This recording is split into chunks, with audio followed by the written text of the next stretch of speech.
Welcome back, everybody, to Rime of the Frost Maiden, episode, what is it now? 23. 23 episodes of Rime of the Frost Maiden. Welcome, everybody. Thanks for showing up. How's the party doing tonight? Doing Pretty great. good. I'm doing all right. Sunburnt.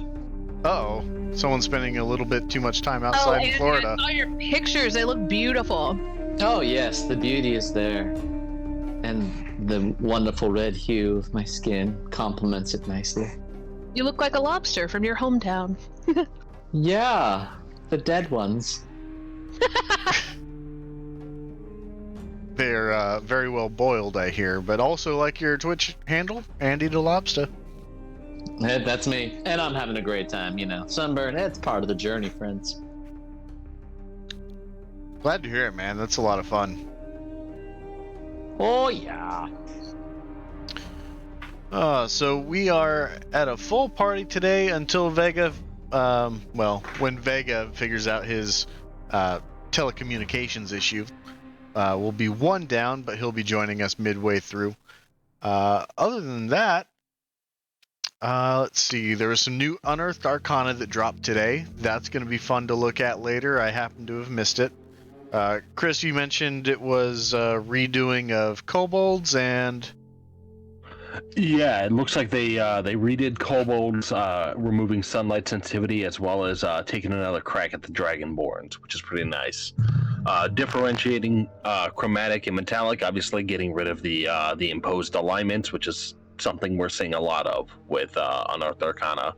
Kind of just focusing on alignment is a choice, and no race is inherently evil or anything like that. It's great to see.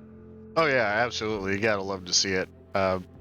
There's, obviously there are some evil people within each race, and no race should be dedicated to being evil and good members of that race being the outlier. It should be the inverse of that, which is what we're seeing, and that's very, very good to see.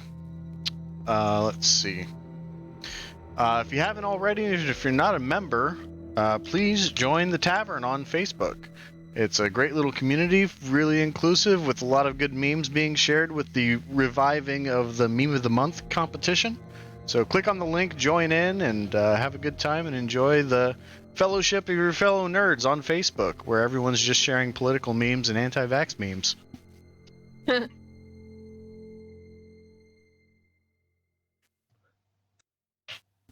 have said better myself. There we go. Anything else? Anything else we'd like to plug before we get into a recap?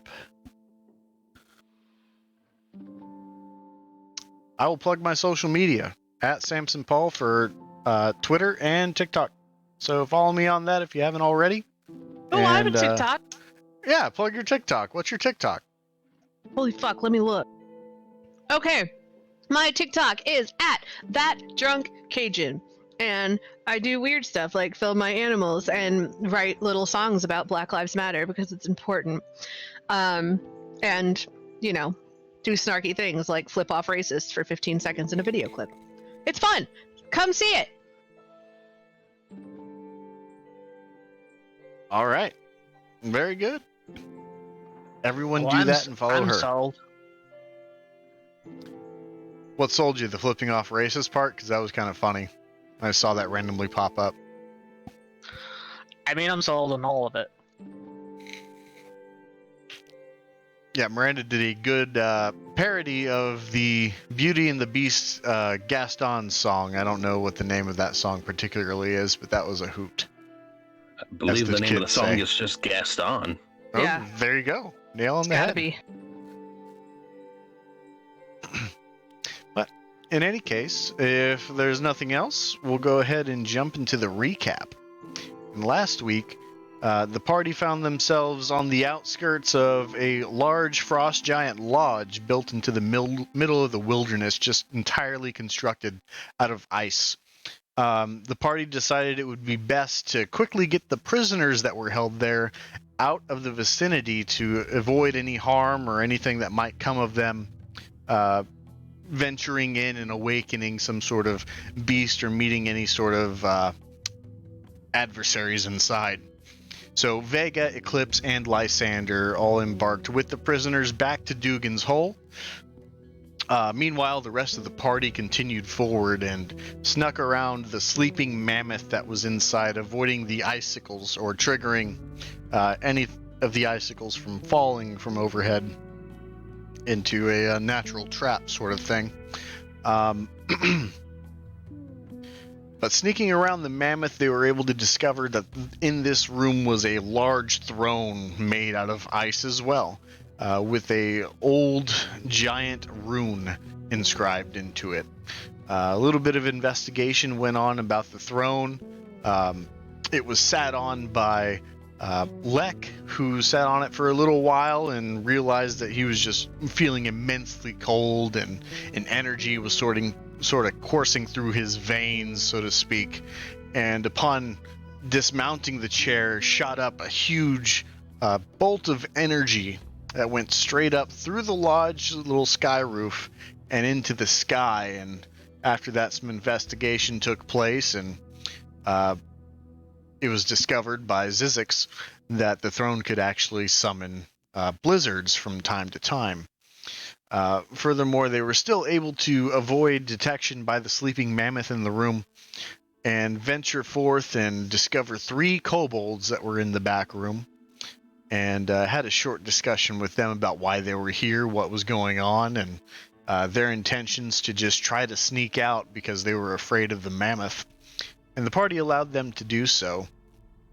The party then continued to look through the rest of the lodge. They opened up a couple chests, and then very readily woke up the mammoth. And to their surprise, the mammoth was able to speak common and woke up very threateningly and very adversarial. But with Silas's ability to persuade and to deceive, he was able to convince the mammoth that they were friends with Garagai, the frost giant who had been slain here, as the mammoth has been sworn to protect the lodge of his frost giant owner. And after a bit of discussion, they were able to let the mammoth know that they were going to be on their way and heading back towards town, missing that conflict altogether.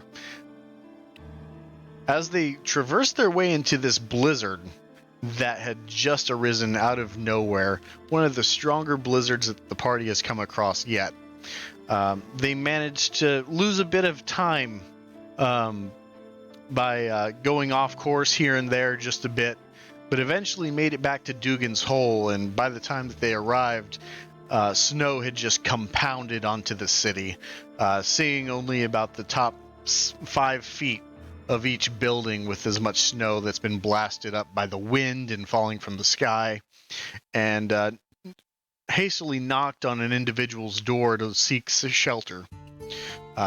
This individual was able to let them in and took in, 5 strangers just to seek shelter from the snow. And he was able to disclose a little bit about Dugan's Hole to the party. It's a very poor town. There's not very many people left here. And the party then said that some prisoners that had been taken captive from here were being returned by the other party members, and they hadn't seen if they had made it yet. And after the fire starts to pitter out and people start to take watches, the man goes to sleep and watches start to be taken. The man starts to speak in his sleep, and he awakes from a nightmare and repeats a phrase that he does not know what it means. But Carcass understood what it meant, or at least recognized the sounds and the verbiage being used. And Carcass spent the remainder of the night holed up in the corner with his great axe wielded, ready to attack that man if he were to come to him. But not before Silas comes over to Carcass and says perhaps it might be the best idea to dispatch him now, or at the very least tie him up, as a suggestion from another party member.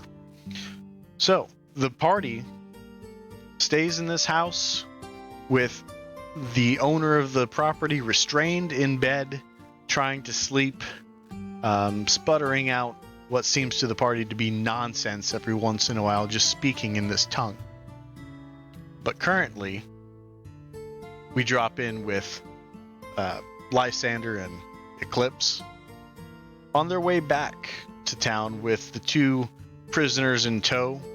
The prisoners were Silja and Finn, making their way back as the blizzard starts to set in, as they're about probably a quarter mile away from the lodge where they left. Have I missed anything, or would anyone like to add nuance to anything that I've recapped here? I know Zizix is probably going to tattle on me, but also just giving you a heads up. I guess Vega unplugged the router to try and fix things, so Vega and Lysander are without voice, whereas Eclipse is on mobile right now. Hi, can you hear me? I hear you. Okay, perfect. Yeah, they're off, so it's currently just me. All right. So Lysander is currently scouting ahead a little bit, leaving Eclipse to stay next to the rest of the freed prisoners making their way back. So if there's nothing else, we'll go ahead and jump in there. And as you guys are making your way down, you see Eclipse that Silja and Finn suffering from frostbite quite it's progressing. Vega has his fiery elephant standing nearby that he puts his hands towards from time to time to try to draw any heat, and you see Finn draw his eyes to you and he says, "Oh, I can't believe we're gonna make it home. I thought for sure we were gonna be there until we froze the rest of the way." We were just lucky we got there in time, but we'll get you home safely, don't worry. And Finn, he looks back and he says, "We're very thankful for that. Our mother would be very happy to see us back, I'm sure." And he takes note of your tail, kind of walking in rhythm with your steps. And he says, "Why hasn't your tail frozen completely? I just can't imagine. Is fur that much of a benefit?" Yes. My coat is extremely beneficial in these temperatures. Says, "Man, sometimes instead of having this patchy skin, I wish I could have some fur and be almost like a werewolf, you know? That would be cool." Werewolves are indeed cool.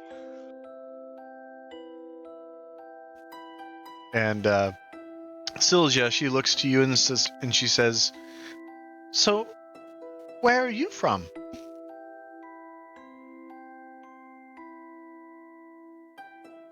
Sorry. You're fine.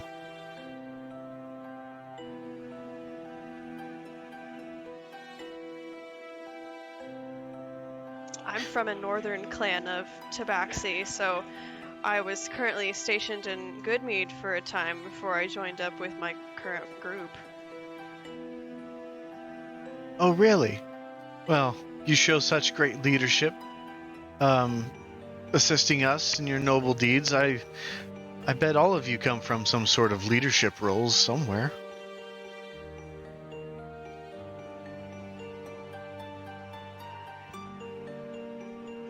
Oh, not all of us, but I'm sure some of us could surely take up those roles if need be.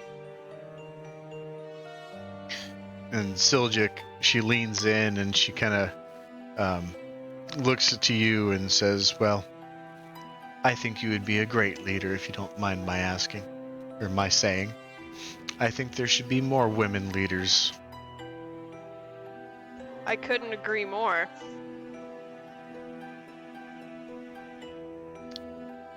And Finn, he kind of looks around and he starts to notice that the clouds are starting to come in overhead.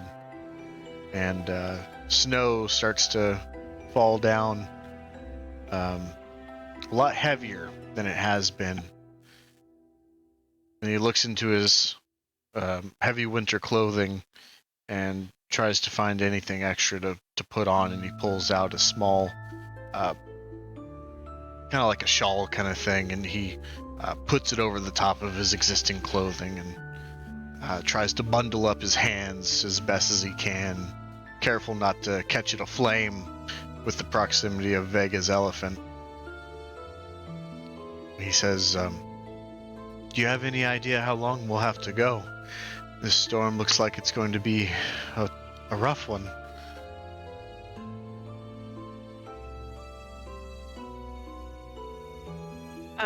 Can Eclipse tell by the current, I'm assuming it's daytime?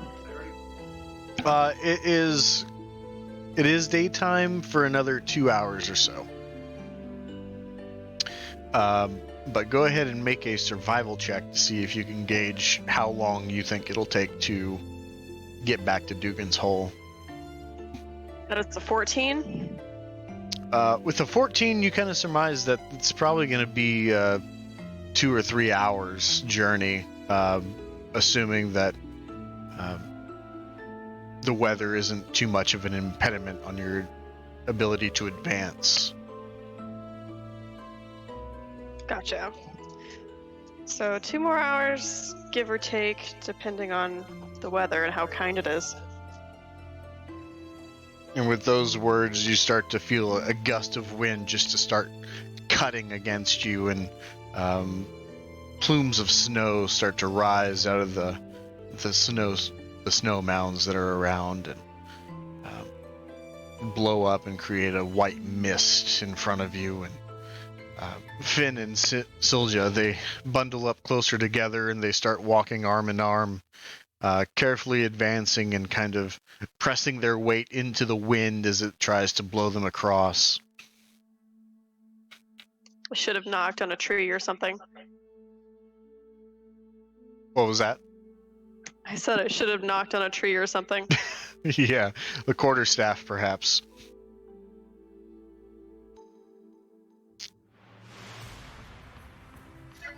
Hey, Sam. Hello! Just to cut in while I can real quick. I would love to be joining everyone right now, but I'm having all of the technical difficulties that could possibly be happening.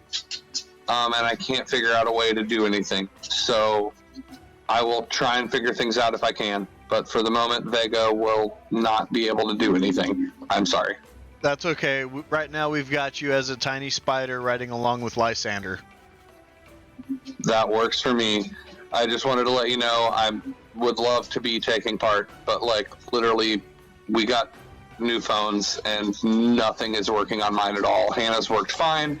Everything got set up great.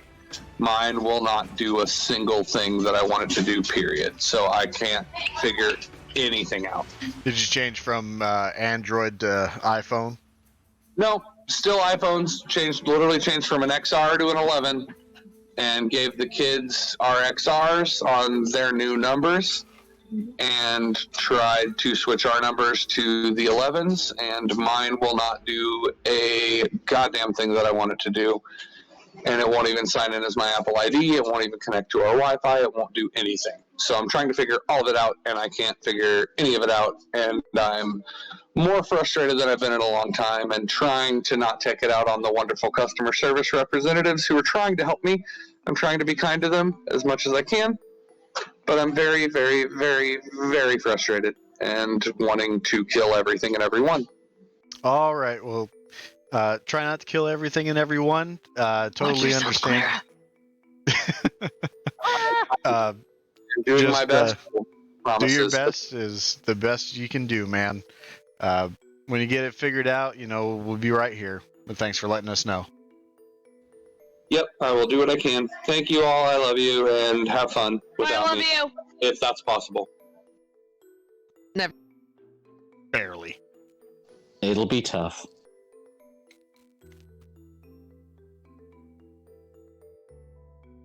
All right. So at this point, what is going to happen is as the wind starts to cut in, Silja and Finn, they kind of lose their footing and they stumble in the snow together. And you see them fall down as you're keeping an eye on them as Lysander's leading ahead trying to find the way. You start to see that Lysander is starting to fade into the white noise that is the snow fluttering diagonally with this cutting wind. What would you like to do?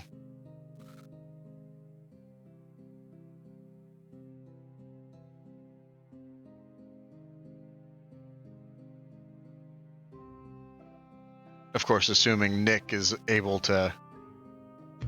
Yes, I'm here. I just got everything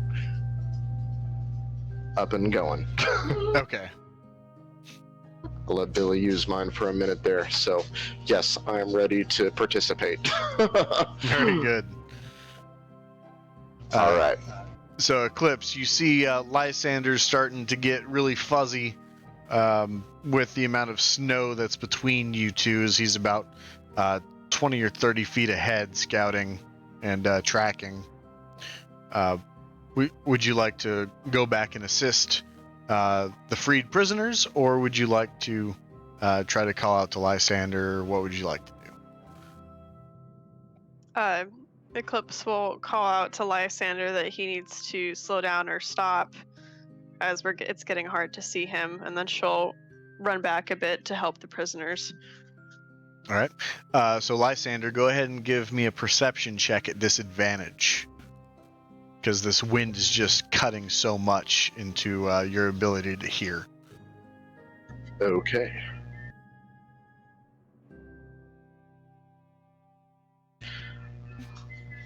I rolled a 2 and then a 1.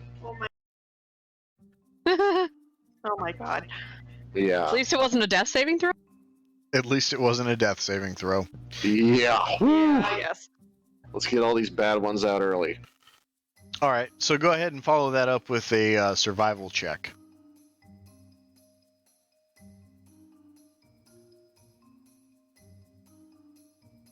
That is a 7.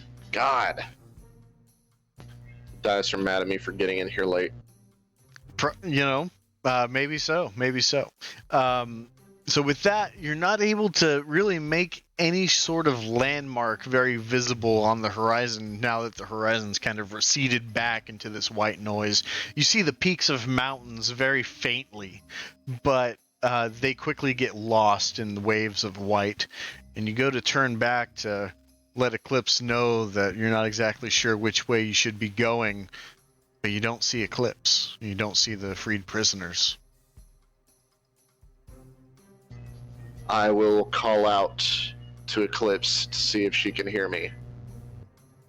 Okay. Eclipse, make your perception roll at disadvantage as well.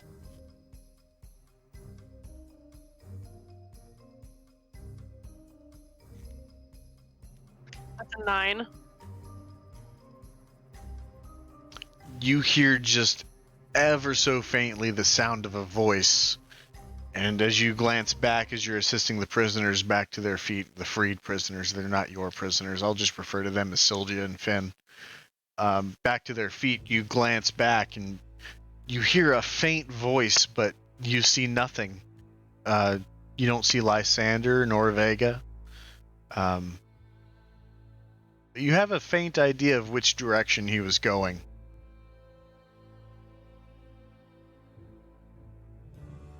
Can I see his footprints at all? Go ahead and make a survival check.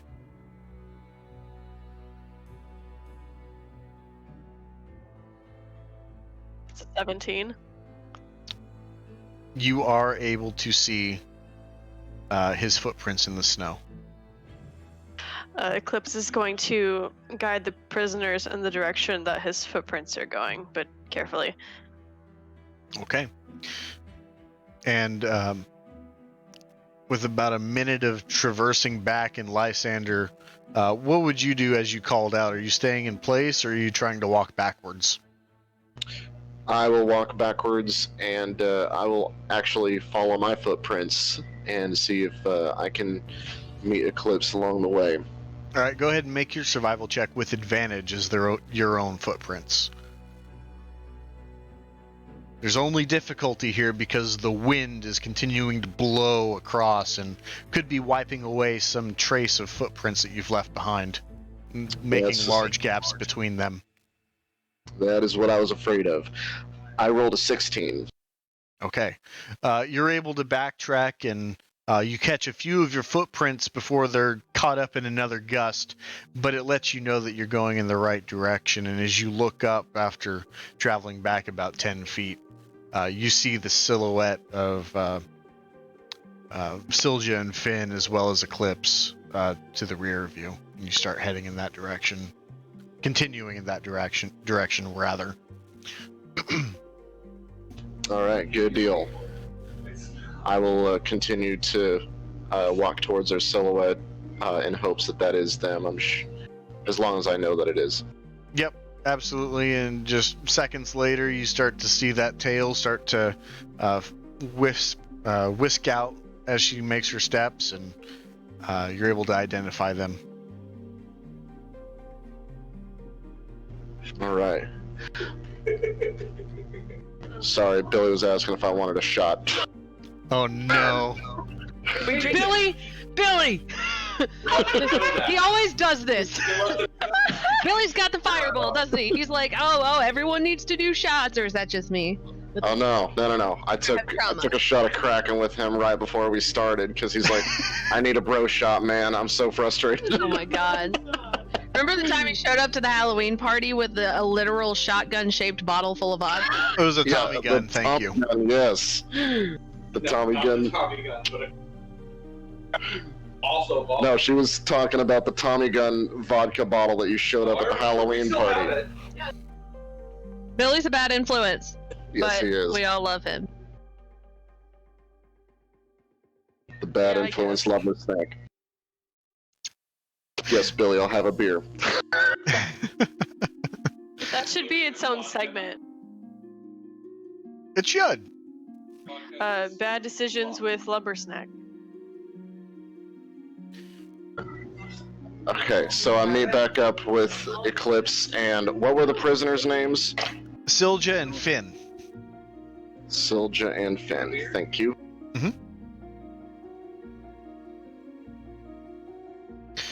And you get back to them, and you see Sylgia look up to you and say, well, are we on the right track?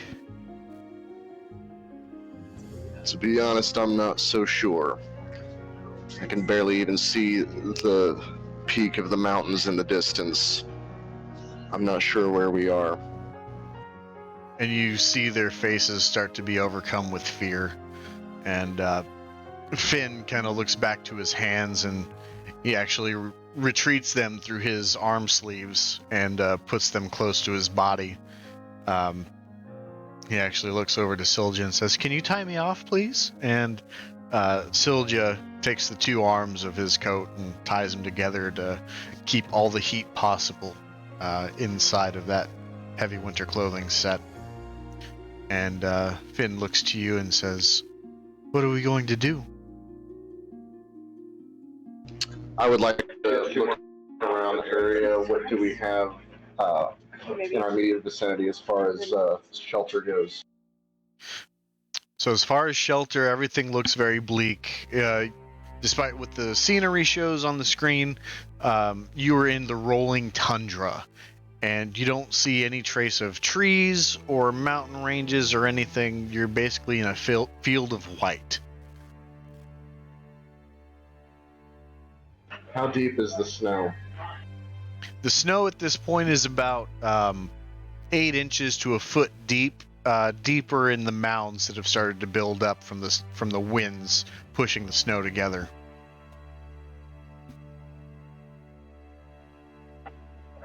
Okay. And it's delicious. Is the snow able to be packed, or is it powdery? It's very powdery. And there are no trees nearby. We're just in an open field. Pretty much, yes.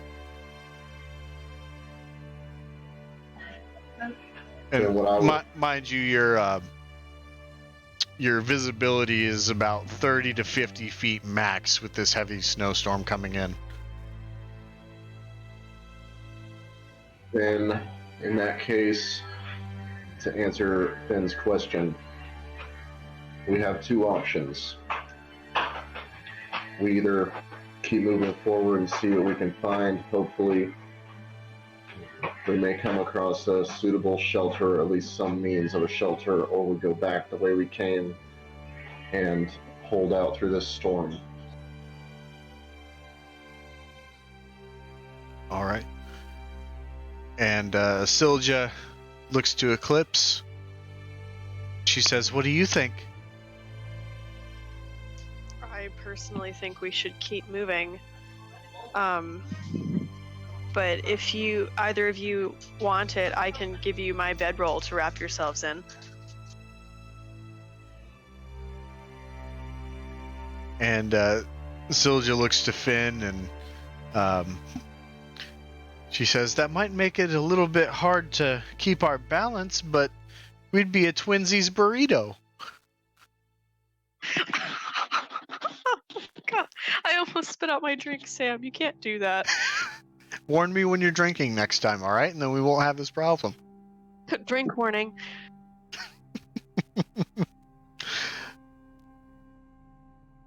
But she seems open to the idea. Okay, I will hand it over to them so they can wrap themselves in it.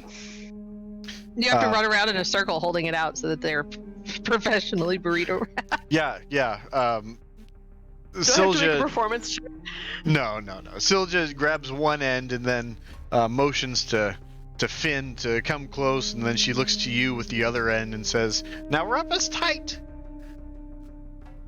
And in the most kitty-like fashion, I shall scamper around the two and then tuck them in.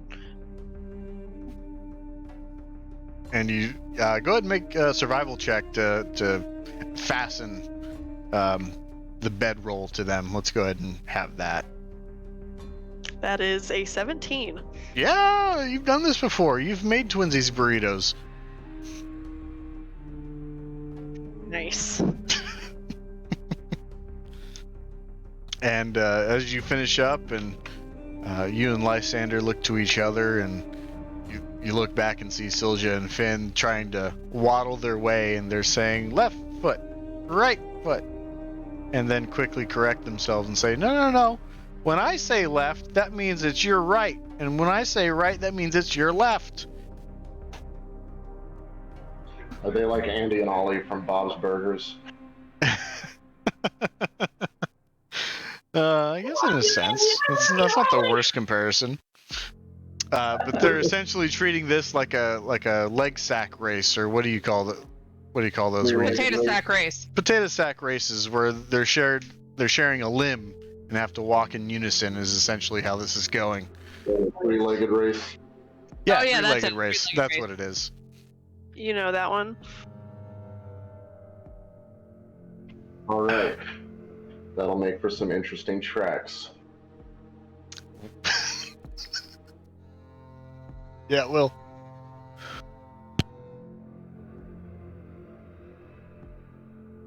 I'm trying to think of a creature that it could be A misconstrued mutant for. yeti. A mutant yeti. God.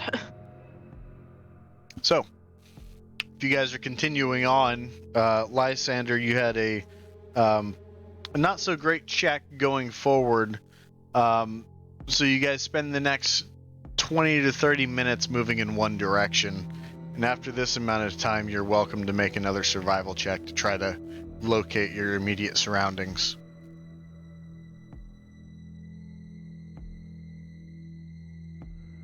That is a 12. Okay. The sun is starting to set, and you see the sun cresting over the horizon, and you know what direction you headed to make it back or make it out to the lodge. So you orient yourself a little bit, just a little bit off to the right to make your way. I believe it is northeast, and you start to head in that direction for the next 30 minutes or so. Go ahead and give me a D100 roll.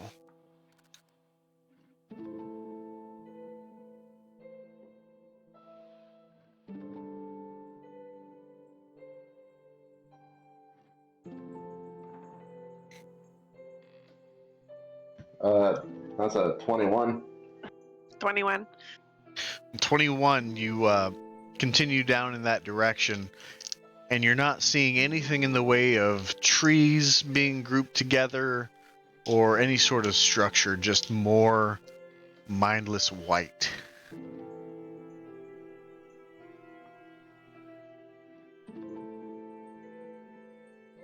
At this point, let's see. Silja and Finn are not doing well in their three-legged race or their three-legged maneuvering.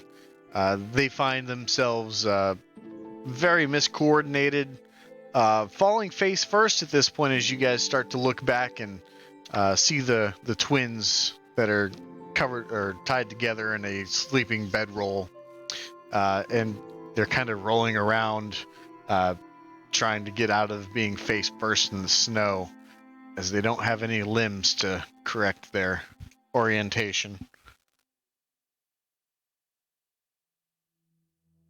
How long did it take us to get to this giant igloo last time? It was about a 2 or 3 hour journey. Have we been walking? You guys have been walking for about an hour, but you're not sure that you've taken the direct line, as previously you guys were guided by the two wolves, the two winter wolves that guided you out there.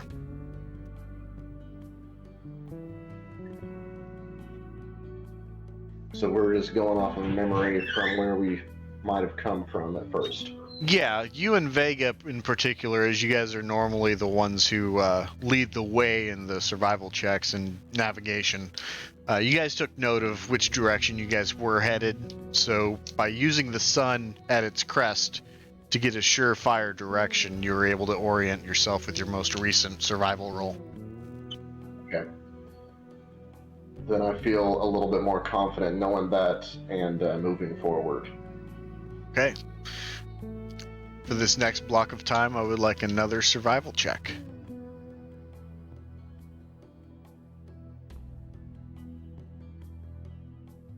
That's another 12. 12. You continue in this direction, and you're met with a lot more of the same. Much is a lot like the the rolling hills that you've seen before throughout this environment. Silja and Finn do a lot better in maintaining their balance, and they're getting the hang of trying to move in the same fashion as you guys are, keeping pace. The elephant obviously still following closely behind and providing a burst of warmth every now and then when the wind subsides in gusts. But the snow is heavily mounting up, and when just 30 minutes ago you noticed that the snow is about 8 inches to a foot deep, it's coming close to about 1.5 feet to 2 feet in some places. And it's still that powdery crap that Yes. you can't pack. Yeah. All right. I'm going to turn to the twins and say, how are you two doing? Oh, we're cold. But we're getting the hang of it. We're working in as a unit. And Silja says, it's very cold still. But I think with our body heat being shared, I think we're not freezing to death, so that's good. It is good. Do you want to keep moving forward? And Silja looks down and then kind of glances up to Eclipse. We don't have to if you don't want to. And she looks to you and she says, I can be strong for you.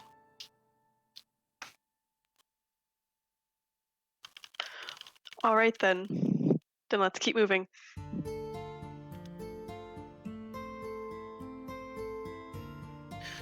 All right. And I will take another survival check.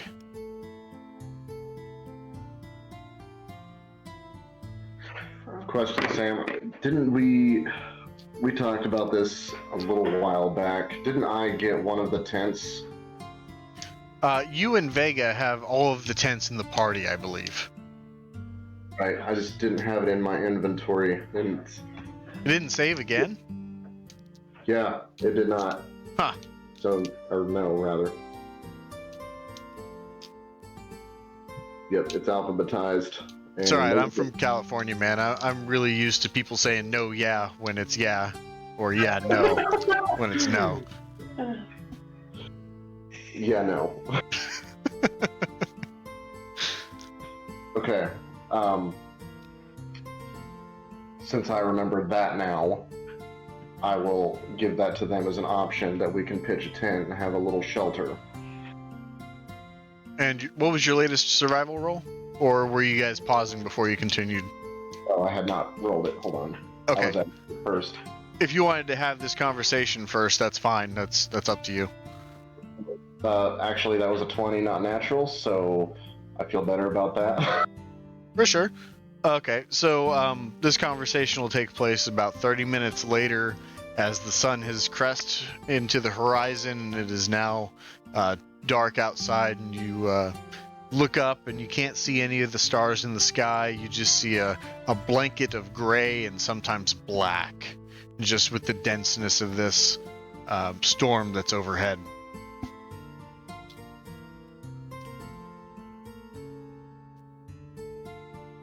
Okay. In that case, I will turn to them and ask, do you want to keep moving forward? Or do we want to go ahead and pitch a tent now and have a little shelter and wait this out? And Silja and Finn look to each other, and Finn says, and he's going to actually make a survival check himself. He's going to say, well, with this wind, I don't think we can keep a fire aflame. And honestly, keeping moving is probably the best thing for us to keep warm. You know? Indeed. I will go as long as you are willing to. And they look to you and they say, we've been cooped up for weeks at this point. It's not a problem to continue moving. Very well, then.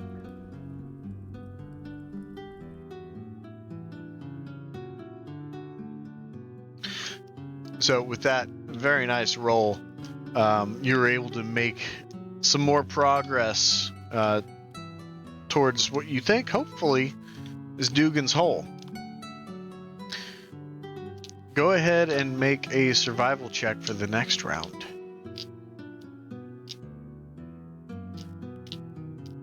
That is a 17. 17. Roll a D100 at this point.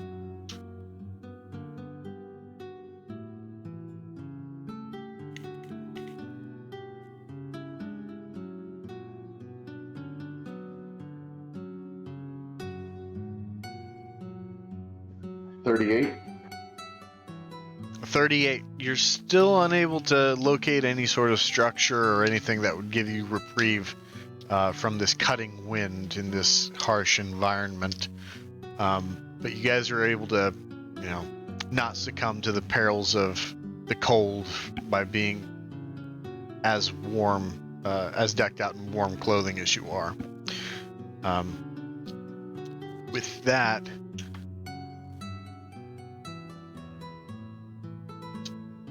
okay, very good.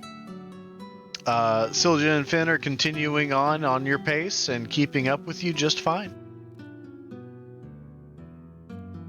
Next block of time, unless you have something else. Nope. All right. Go ahead and make another survival check.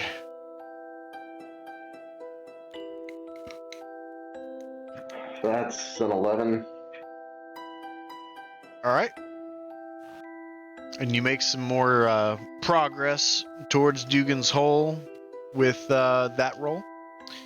And you have a lot of nighttime ahead of you as the white turns gray, and the light that was provided in your navigation is completely dimmed across the horizon. You are in the dead of night.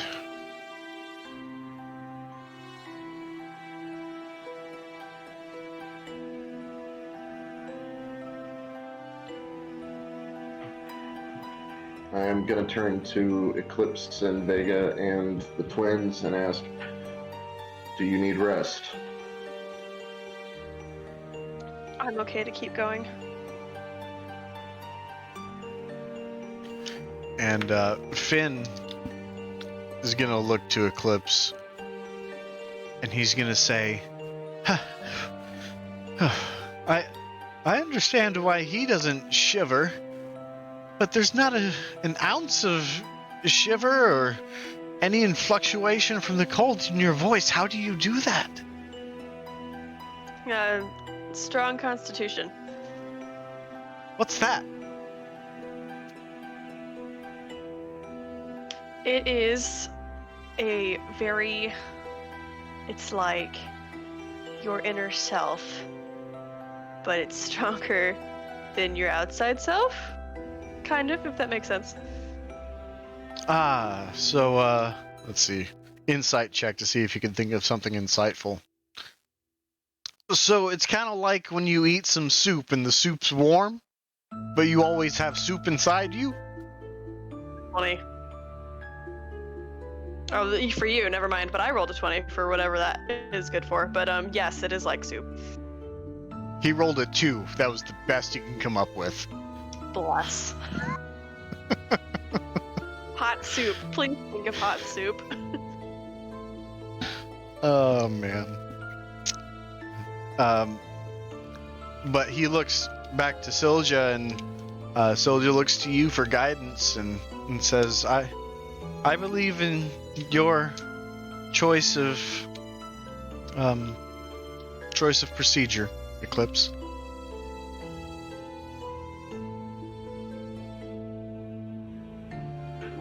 How long I'm gonna turn to the twins and ask, how long has it been since you've eaten, being holed up there?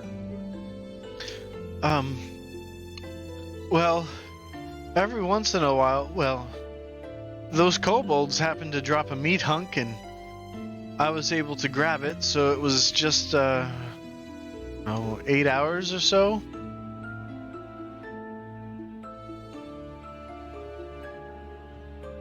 Do you have the strength to carry on? And he nods a little hesitantly, but he nods.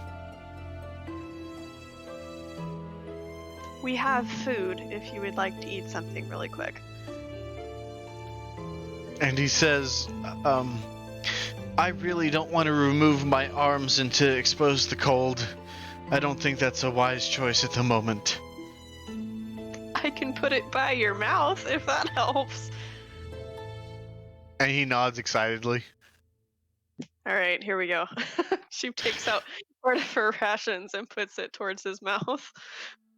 So Eclipse spends the next 5 to 10 minutes hand feeding the prisoners.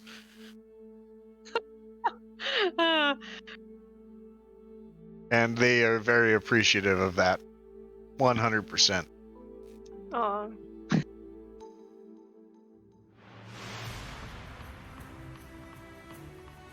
Okay. So, with that, are you guys ready to continue, or are you deciding to pick up or put up shelter at this point?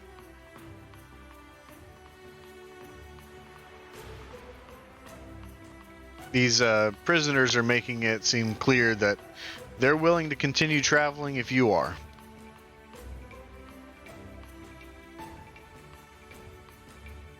If you have the strength and fortitude to keep going, then I will continue with you. And they nod. All right, forward. All right. Lysander or Eclipse, whoever's leading the way, make that survival check.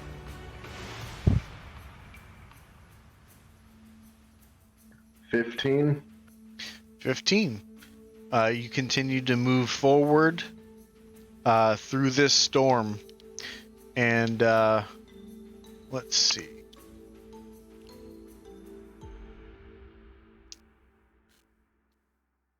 Finn and Silja continue to hold pace with you just as they said they could.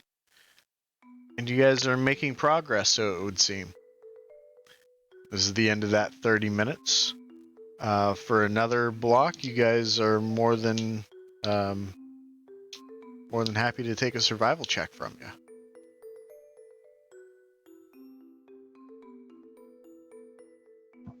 That's better. That is a 20, not natural. Roll a d100.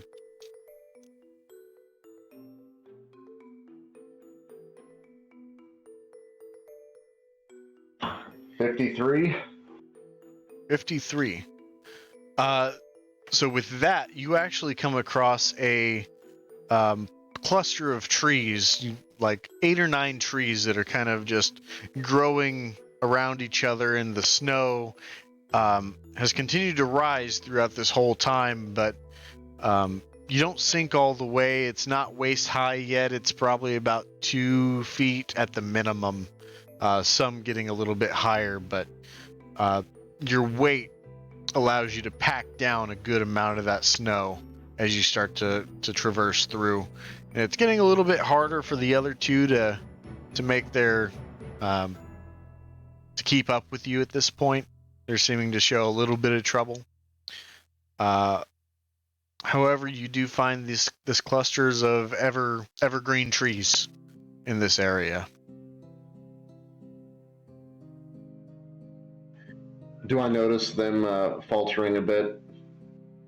You do notice them slowing down a bit, yes. And how long have we been walking at this point? You guys have been walking for about 4 hours now. God, so we should have been back by now. Possibly. I mean, we're fighting a blizzard, but still. Yeah, the toughness of walking through this blizzard is being taken into the account for the time to come back. Is this the same group of trees that we ran into the wolves in? Make a nature check.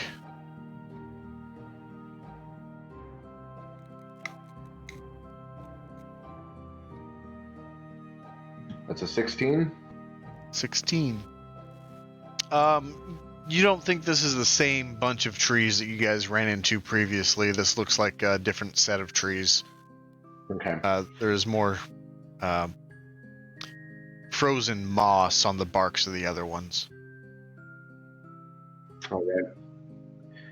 In that case, I would like to get under the evergreens, and I'll turn to the twins and say, if you need to rest, now would be a good time while we have shelter and at least a windbreak. And they look to each other and they say, if you say so, that's fine by us. Very well. I will go ahead and unpack the tent and get it set up.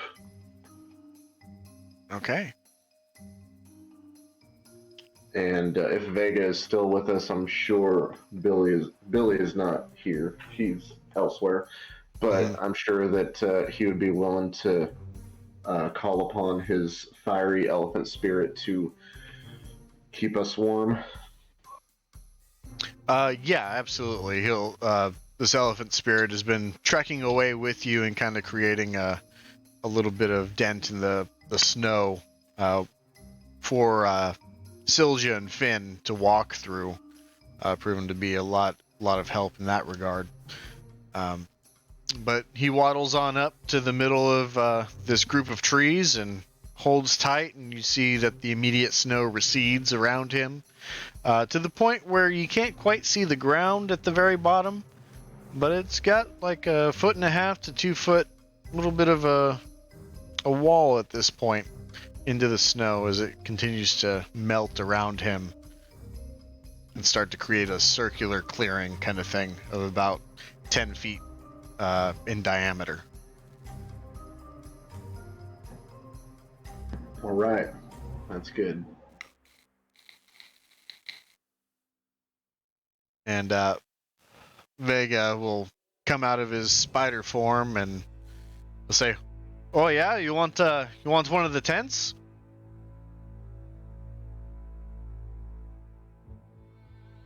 I'm sure that the twins would appreciate it. Oh yeah, I can do that. Sounds more Canadian than Minnesotan, which I think he's going for. Yeah. It's still northern. Yeah. Oh, gotta find me a pop. Anyway. So Vega will take out the 2 tents from his pack and begin to set up. I'll make his survival check. Lysander, if you would like to pull your tent out as well. Or are you guys just creating shelter for the twins? Now we'll go ahead and get the tent set up. All right, go ahead and make your survival check with that.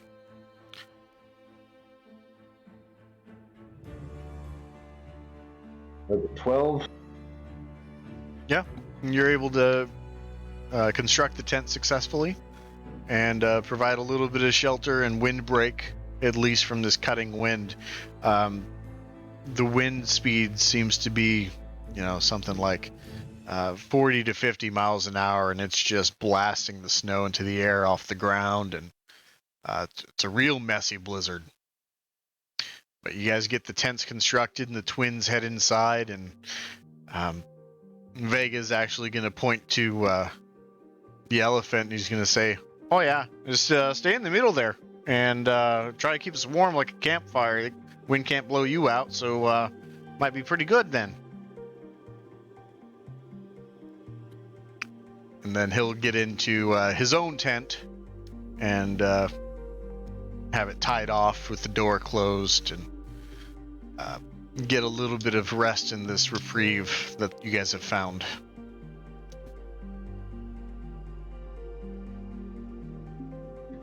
And I will let everybody know, since it is night, I will go ahead and stay out here, take first watch. You get some rest. All right.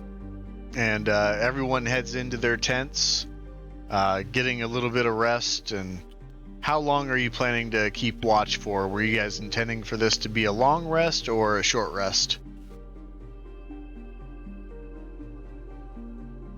Probably ought to go ahead and make it a long rest. Okay. Go ahead and make your perception checks at disadvantage.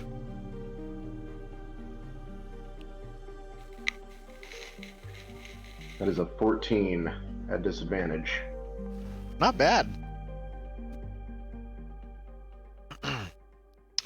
So, with that, you see that this wind in this blizzard is continuing just to plow it on. It's not increasing the height of the existing snow as fast as it was previously, but the wind is continuing to cut across the tundra and create almost like sand dunes. As the wind in the desert creates dunes, it's kind of a similar effect happening here with the snow. And you see that there's a 8 to 10 foot pile of snow not too far off from this cluster of trees that you guys have set off from. But you don't notice anything else on your watch. Okay. And so, with 3 of you dividing up a long rest, that would be a 3-hour watch. Everyone needs 6 hours. Who would you like to wake up next? I will wake up Vega next. Okay. And Vega will wake up and essentially tag in. Yep, and I will stay out with him and fall into my sentry's rest, so I'll still be aware of anything happening around me. Okay.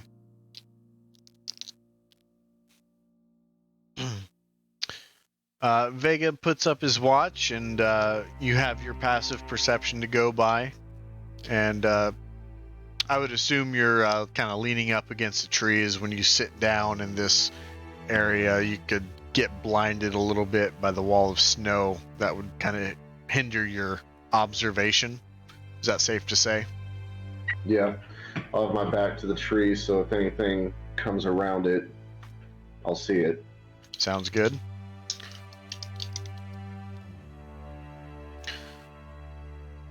And 3 more hours go by, and nothing of note occurs on this portion of the watch.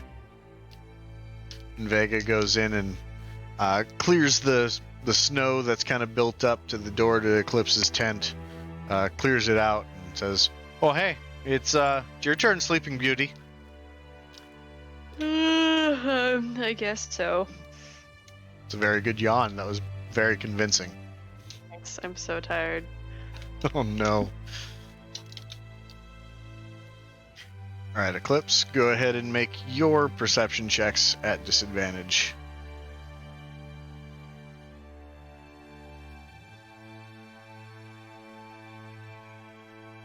That is a 16. 16. You don't notice anything either. It seems like everything is quite peaceful despite the ravaging storm that's still spitting out snow overhead, and the wind has gained in velocity and it's really cutting deep. Not that you'd particularly notice, but you do see the amounts of snow being blown up into the air is increased in volume quite a bit. But that's the end of your long rest. It is still night outside, as you guys have probably another let's see, that's 4, 6, you have another 7 hours or so of nighttime before daybreak.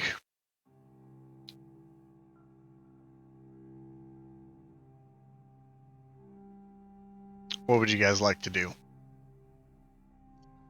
I will wake everyone up in the tent. And you see the twins still bundled together, and they roll on out of the tent and then ask for assistance as they say, a little help getting up? She'll pull them to their feet. And they pop right up, and they say, it was nice to have a break from that wind. That was a good idea.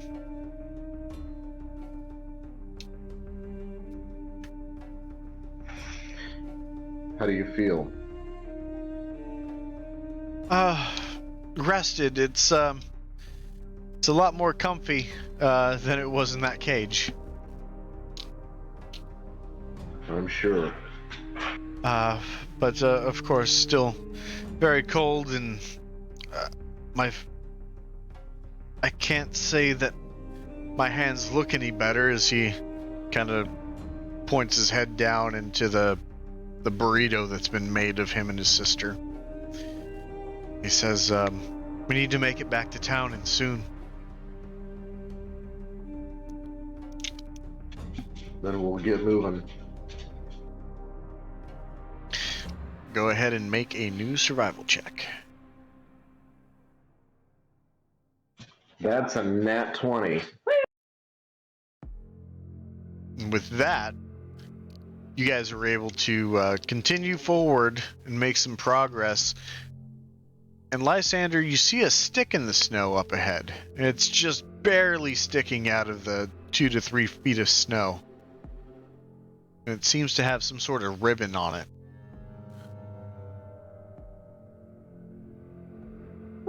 I will approach the ribbon stick.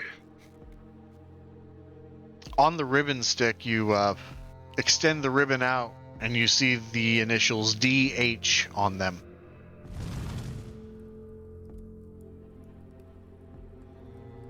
Is this a street sign or some kind of... That's for...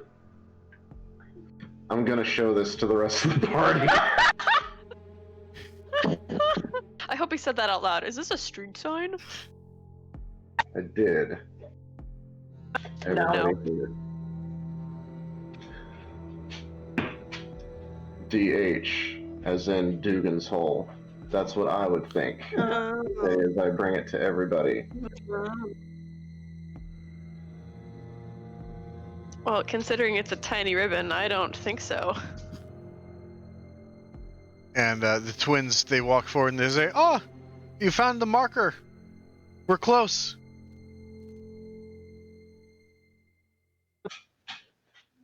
So this is for Dugan's Hole. Yes. No. Actually, it's for the Dugan's Hole baseball team. It's our designated hitter. Oh my god.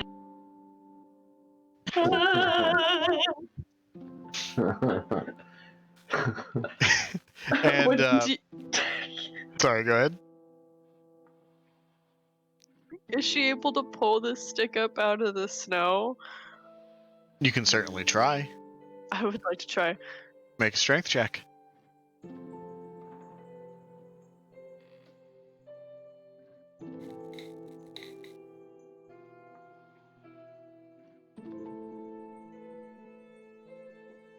That's a 5.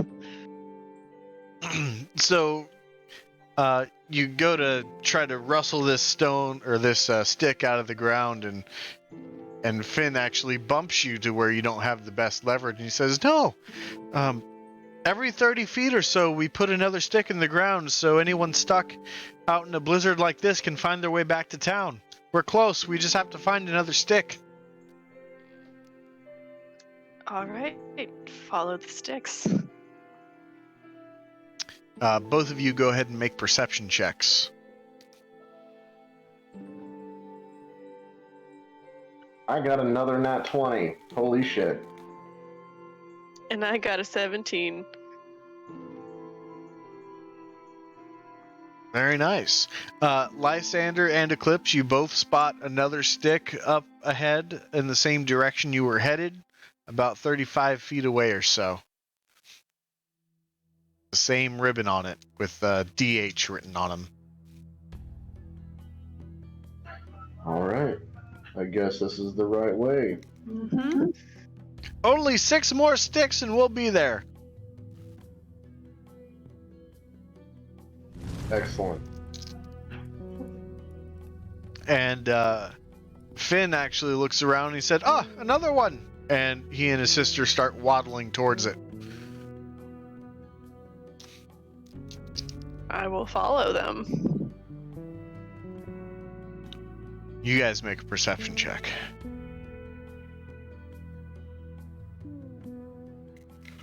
Ooh, 22.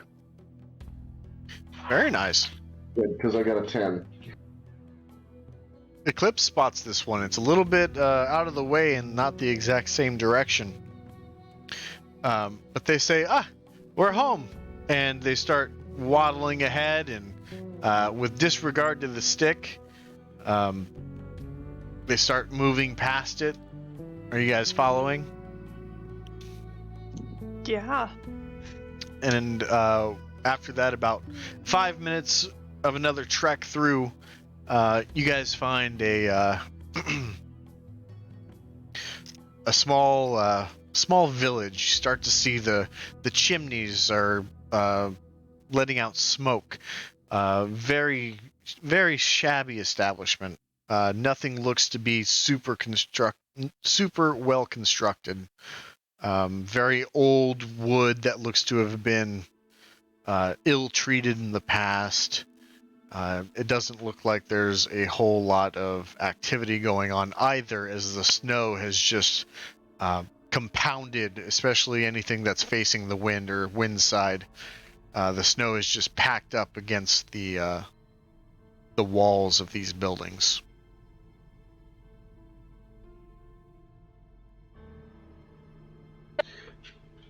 All right.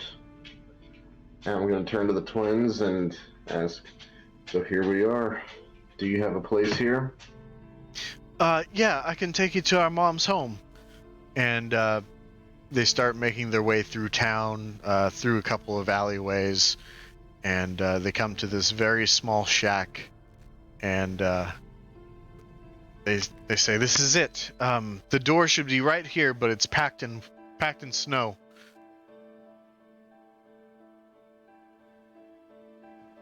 Then we shall dig it out. And you guys spend a few minutes to unpack the snow against the door, and the kids start to say, "Mom! Mom!" But there is no answer coming from inside.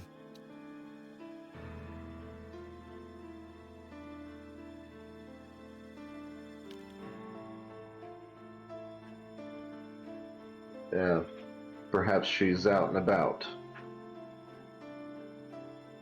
And you kind of look around and you see that nobody's out in this town right now. It's the middle of the night of a blizzard, but the fireplace is exhuming smoke. So perhaps she just didn't hear you over the sounds of the wind. Or she could be asleep. Yes, it is still early. And Finn and Soldier are going to look to you and say, "Well, our hands are tied up. Do you think you could knock?" Eclipse will knock.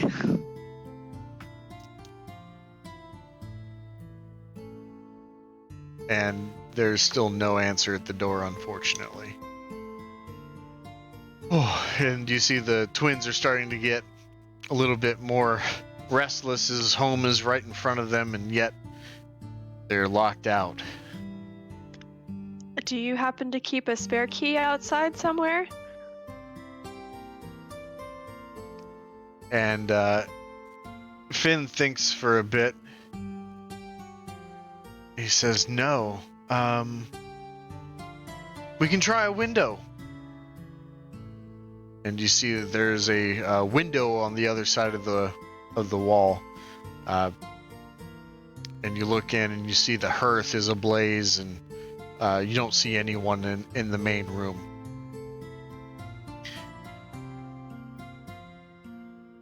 Is the window low enough to where one of us could climb in? You can certainly try to open the window, if you would like. Yes, I would like. The window opens, and with it, a gust of wind blows in a bunch of snow in through the window. Crap. Eclipse is gonna try to scramble inside quickly and shut the window so more snow doesn't get in. And Vega is going to turn into a small spider and insert himself into the twin taco, or the twin burrito. And the twins are going to try and follow behind you. Oh, okay. I was just gonna go around and unlock the door. Oh, true. So once they see you coming back to the window to shut it, they say, "Oh, right, door can open." I don't want them to burrito through a window. They're just anxious to get home, that's all. Or Fair enough. She unlocks the door and beckons everyone inside. You guys all scurry inside and huddle around the hearth that is aflame. And the twins, they doff the burrito blanket and sit very close to the fire and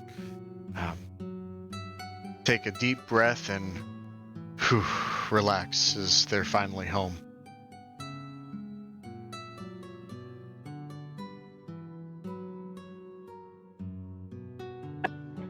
I'm gonna go up to the twins and ask, you mind if I take a look around? Not at all. Mom's bedroom's just over there. Maybe you should go in there first. She might not take too kindly to seeing it. Someone said to me, I wasn't inferring that you go there. I was inferring that you stay away from there. That's my mom's room. I wasn't sure how to infer that. I but apologize for being unclear. I just thought it was kind of obvious, says Finn. I did not want to go in there. God, Lysander, where's your manners? Don't go into a woman's room.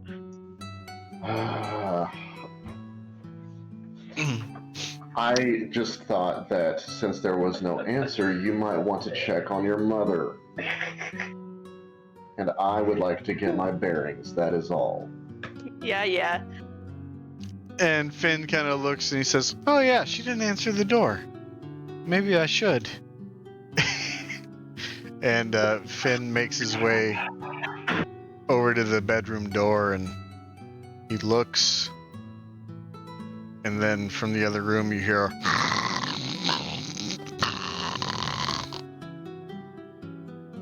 I don't know if that came through or not on Discord. That was a loud snoring sound. I think that was a snore. It was either that or like a goblin eating a body. Oh no. And he says, "Yep, Mom's sleeping." And he very quietly shuts the door behind him and says, "Probably best not to wake her until she's fully rested. She could discover us like presents on the Sun Lord Morn.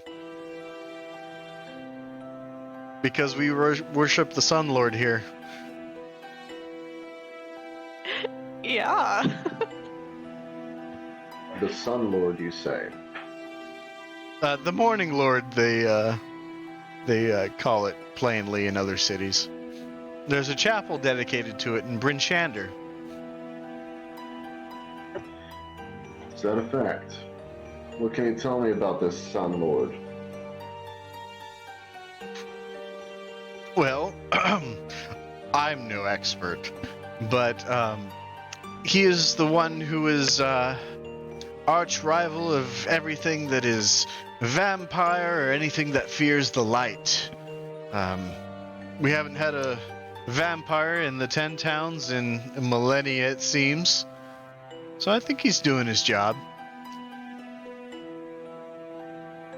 It would seem that way. As far as the vampires go, yes.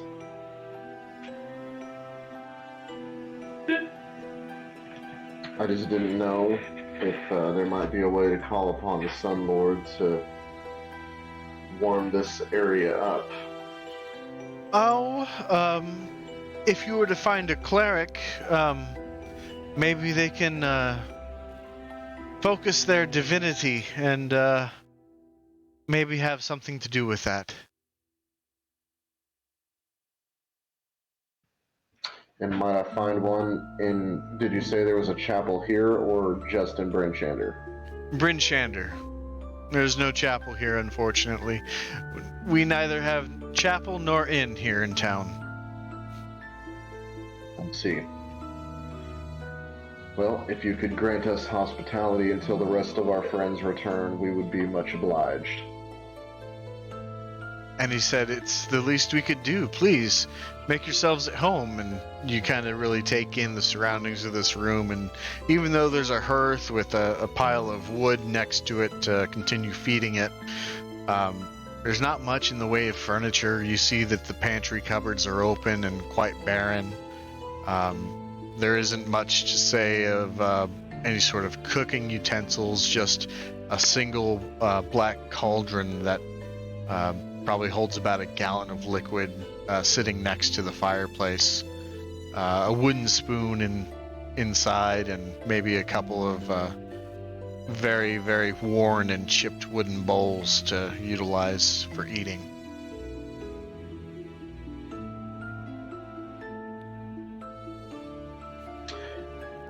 right.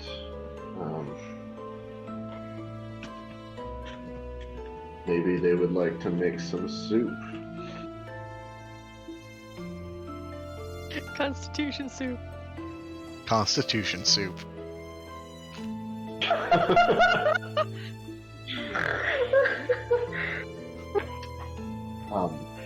I would ask them though. So this chapel in Bryn-Shander, would we be able to find a cleric there, perhaps? And Syl just says, "Oh yeah, I know one is he's a tiefling that lives there. I know he's a cleric of sorts. Maybe, I think." And what would his name be? He's a man of many names, they say. I only need to know one.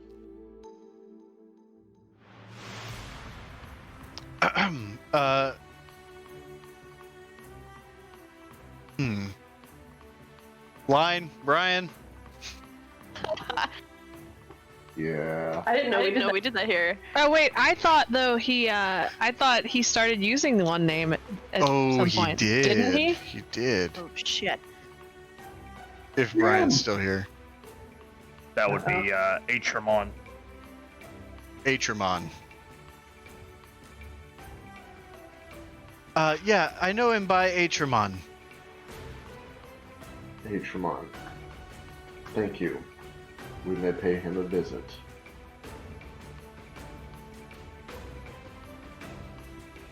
And with that, are you guys gonna saunter down and get a little bit more rest?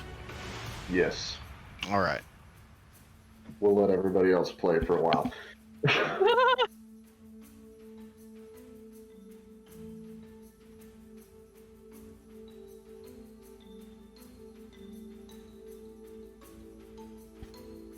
All right.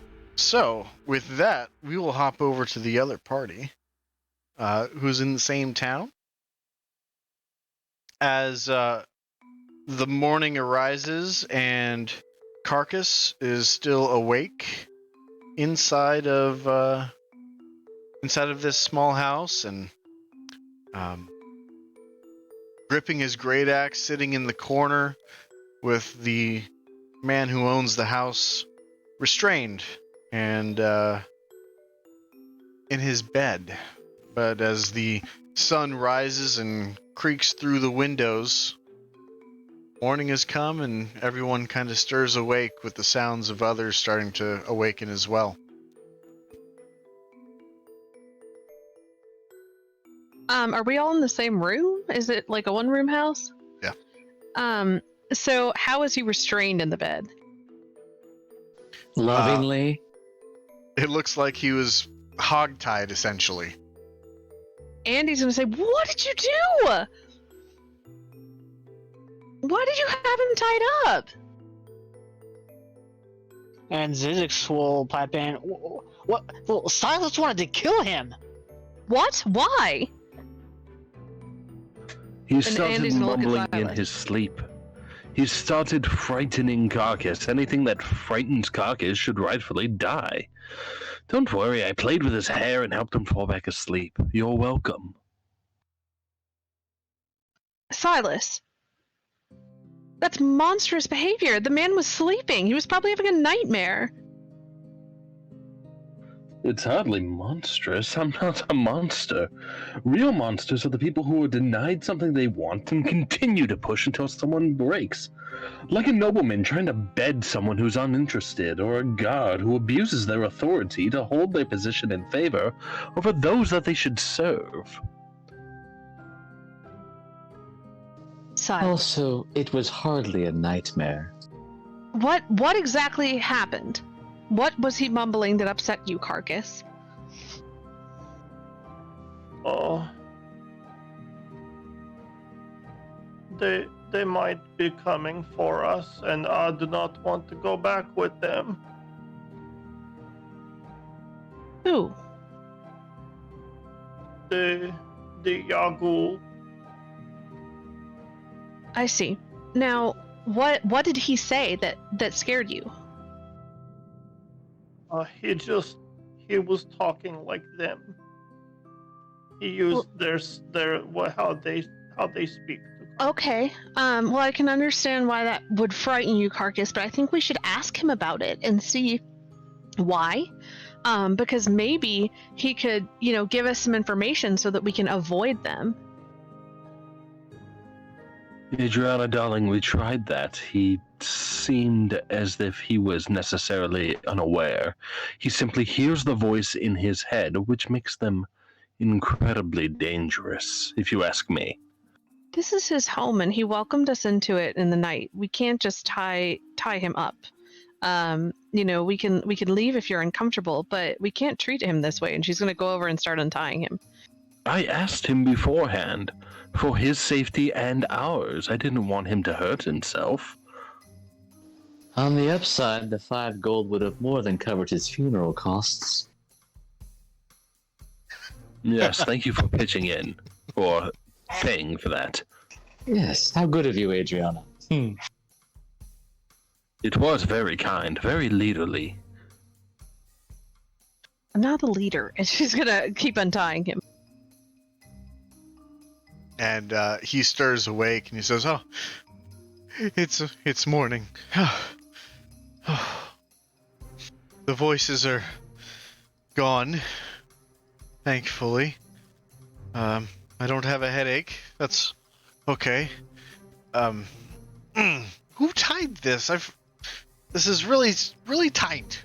I'm so sorry. And she's going to keep untying him, and she's going to say, apparently you were speaking a language last night that reminded Carcass here of some people that hurt him in the past. And I was wondering if you could tell us what sort of voices you were hearing. And I'm really sorry they tied you up. He got scared, and that wasn't reasonable. You were very kind to us. And she's going to keep untying him. And he looks to you and he says, I wish I had more to tell, but quite frankly, I'm not the only one in town that's been having these voices. And he really, once he starts thinking about the voices, you see that his eyes kind of glance off and he kind of gets this detached look in his face. Can I do a medicine check on him to kind of see what, if it's, or I can't decide if I want to do a medicine or like an arcana to see if he's under some magical influence. Is there one you're trained in and not the other? Well, I think medicine. I'll go with the medicine check, but she'll say to Lek, can you tell if he's under some magical influence, Lek? She's gonna say as she starts to look at him from a medical perspective. I'll see what I can do. Okay, go ahead and make your medicine check, Andy, and then Lek, make your arcana check. My medicine check is a 10. 16 arcana. Up your game, Adriana. So the medicine check, everything seems fine. He's a little bit, he was starting to lose circulation a little bit, so some of his limbs are almost a faint purple kind of thing, but they're gaining their color back. So it doesn't look like anything physically is wrong with him. With your arcana check, you can see that when he has the detachment, as he's reminiscing or in deep thought, as it looks like, that there's a faint hint of something happening. You're just catching trails of it, almost like an essence is either emanating from or to him. Just ever so slightly, you're able to pick up on that nuance. Something is not right with him. And if what he says about the town is true, something might not be right with the population of Dugan's Hole. It sounds to me like something's affecting them from what he's saying. Yes, that's more or less what I'm picking up here as well. So the problem then wouldn't be the people, it would be whatever's affecting the people. Is this place near water? Because Carcass, didn't you say they had a boat? No, we flew through the air on a ship. That's it. It was an airship. That was it. Oh, good. At least airships can't go everywhere. And she's gonna. Has the snow stopped outside? No. Ugh, crap. Sorry, I'm really good at making things happen. She's gonna say, well, I think we should do it have a look around and maybe ask people, what sort of things have been happening to them, see if we can get to the bottom of it, because we certainly don't want whoever it is that hurt Carcass to do so again. So we should be sure to stop them. But then she's gonna turn back to the man and say, so do you understand the voices, or are they in a different language? And he looks to you and he says, I have no idea what they're saying. It sounds just so bizarre. And when you hear these things, do you feel anything, or is it just words? Or do you have any, do you feel fear or dread or calm? I feel fear and dread. I don't know if that's magically induced, but also a headache. A headache. Do you ever lose time? Every hour of every day, we're just wasting away in this snow hellscape. I mean, is there ever any time you're not aware of? And I thought I was dark. It's hard to say, because I'm just... I never find myself in a place that I didn't think I put myself in. But I don't go very many places. That's true. Okay. We'll try and look into this while we're here. That would be... There is another grave concern I have. What is it, Silas? Silas would like to approach the man and look him dead in the eyes. Okay. Say, after I tied you up, when everyone else fell asleep, you thrashed wildly against your boundaries. You began to grow fur, your face elongating. You put us at great risk by not telling us your secret. What are you talking about? What secret? I recognize the stench on you. You cannot deceive. I'm sorry, I couldn't get through it with a straight face. You're fine. You're fine. Andy lets out a breath like she was looking very nervous, and now she's like, oh my goodness, Silas! Oh, that was enrapturing. I'm just saying, things could have been far worse for you. You're fine. And he kind of just sits back down on his bed. And he says, that's a really mean thing you just did. The joke was in humor. poor taste at the moment, Silas. Poor what? I don't know anything about being poor. I'm loaded. He says, I have no idea if this affliction evolves into anything else. Maybe I am. Maybe I will. You're not at all. He was joking with you, and it was a terrible joke at the moment, but it was a joke all the same. We'll investigate it and try and get to the bottom of it, but you're definitely not transforming. Yet. Silas! Well,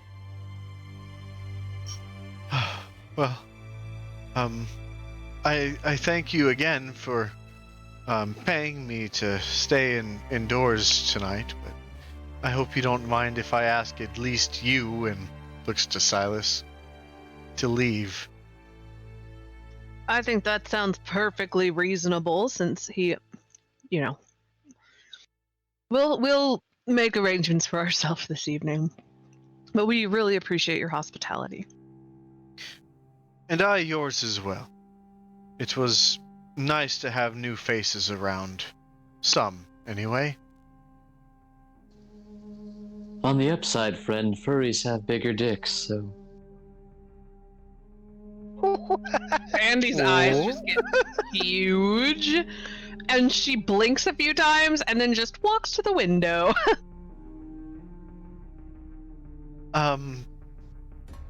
Thank you for that information. Oh, you're most welcome. I suppose I'll take my leave. Good day.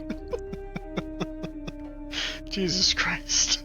And I do thank you for your hospitality.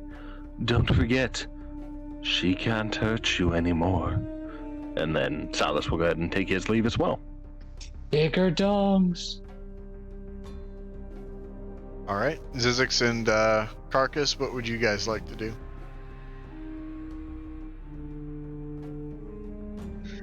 Zizix is gonna stay with Carcass, just out of Is concern. Carcass not leaving? I'm going to back out of the door very slowly and stare at the man. Andy's gonna pat him on the arm and say, "It's okay, Carcass. He's being hurt by them too. He's not going to hurt you, but we'll find them." I don't want to find them. Well, it'd be better if we found them than if they found us. We need to kill them. Oh, no, I don't want to find them. They might take Carcass again. Andy kind of looks rather concerned at this point. She's gonna kind of glance at Zizix, because never once has Carcass not jumped at the chance to kill something.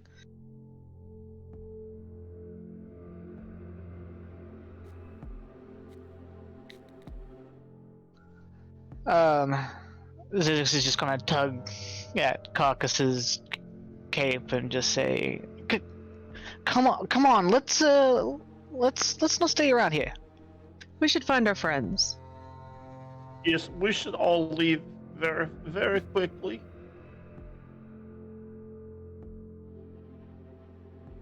And as you guys make your exit of this small dwelling, you see that the light is shining from the sun overhead, however obscured by heavy clouds, and the snow is continuing to just pile on. The snow is about 4 feet deep at this point. Everyone, I believe, except for Lek, should have snowshoes. Balls. So, Lek, you might have a little bit of a harder time keeping up with everybody. Andy's gonna offer him an arm to kind of help him along. Ah, thank you, Adriana. You can call me Andy, you know. There's just something about that name.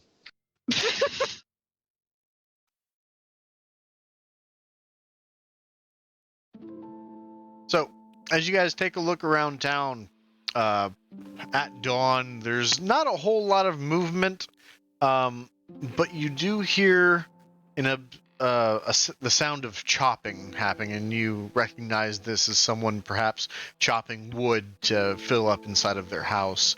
But you don't seem to locate this person that's doing the chopping.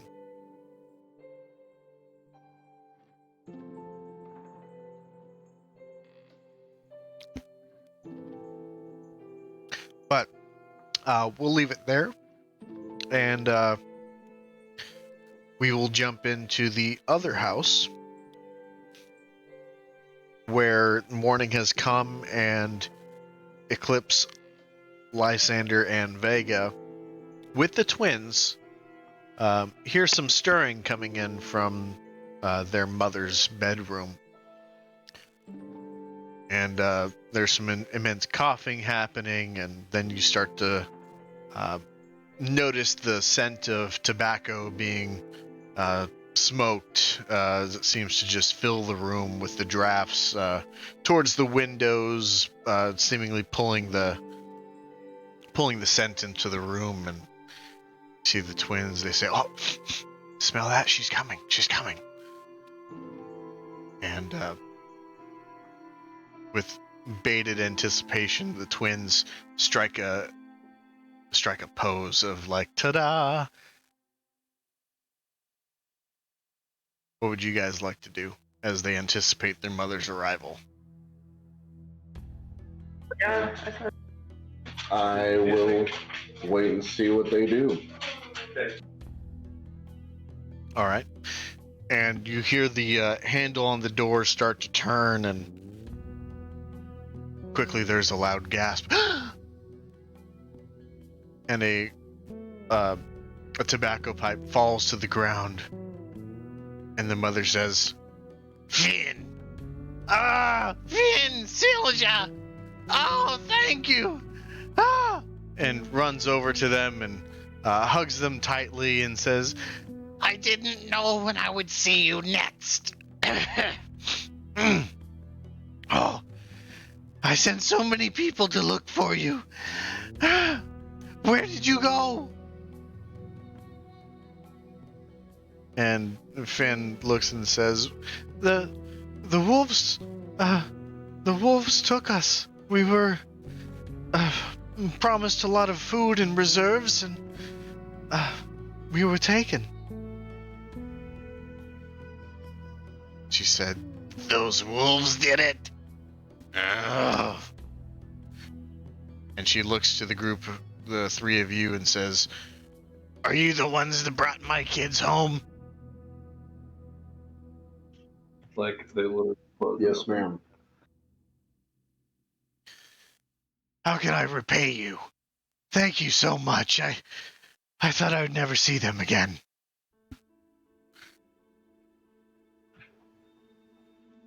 Well, your hospitality has been thanks enough, and we may need it another night, depending on whether or not we can find the rest of our group, if you don't mind. Yes, of course. I have plenty of wood for another 2 or 3 nights. Hopefully this blizzard doesn't last that long. But you're more than welcome here, and I'm sure Finn and Silja would be happy to have you here with them. Thank you very much. We've got 5 others that were there that aided in their rescue. And she starts counting, and she says, 5. I will say I don't have any food, more than what I can provide for us 3. But we can make do if you're in need. And she says, wait, I have something.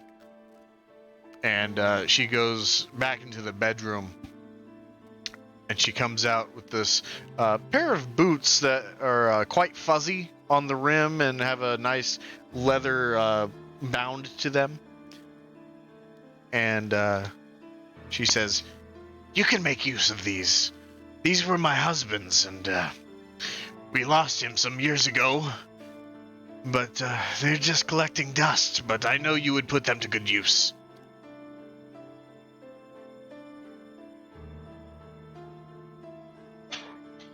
Is she offering them to me? Or to... To you, because,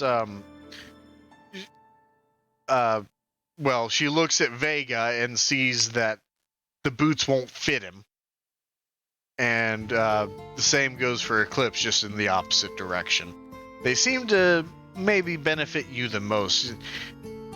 These look like your size. I will take them and try them on. Yeah. All right. As you take a seat and put your shoes on, or take off your existing shoes and put on your new ones, they fit just right. Oddly enough, they're just made of a very nice fur, very snug and very warm. Very well-made shoes. Well, I just might put them to use.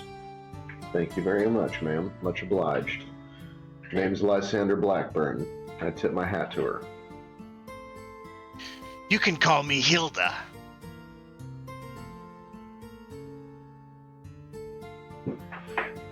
Nice to meet you, Hilda.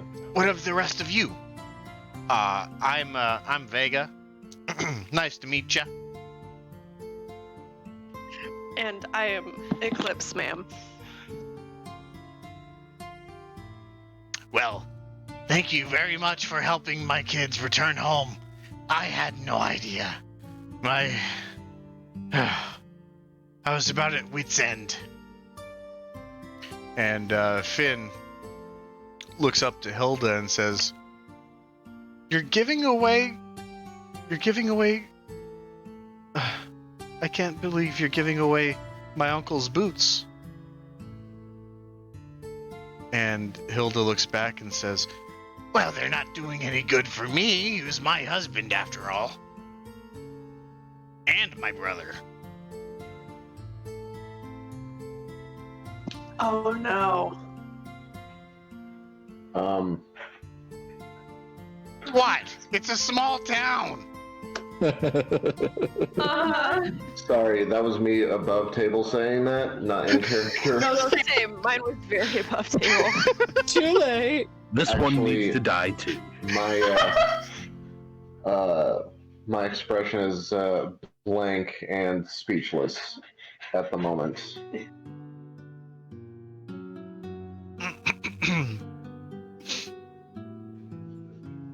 Well, I'll turn to Finn and to say, would you make better use of them? If they mean so much to you, I'd rather that you have them.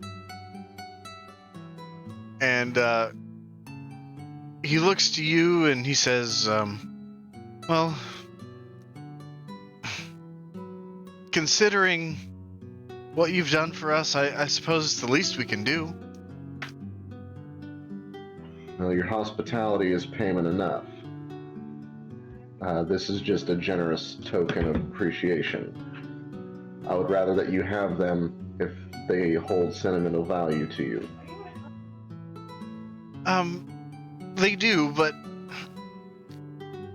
I know I'm not going to be able to wield a sword and...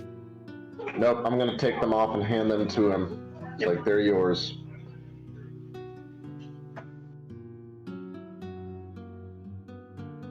And he takes them and looks down at the boots and holds them and he says, Thank you. This is really nice to know my uncle or sister's brother or mother's brother, also husband, to have him close. It was very, very dear to us.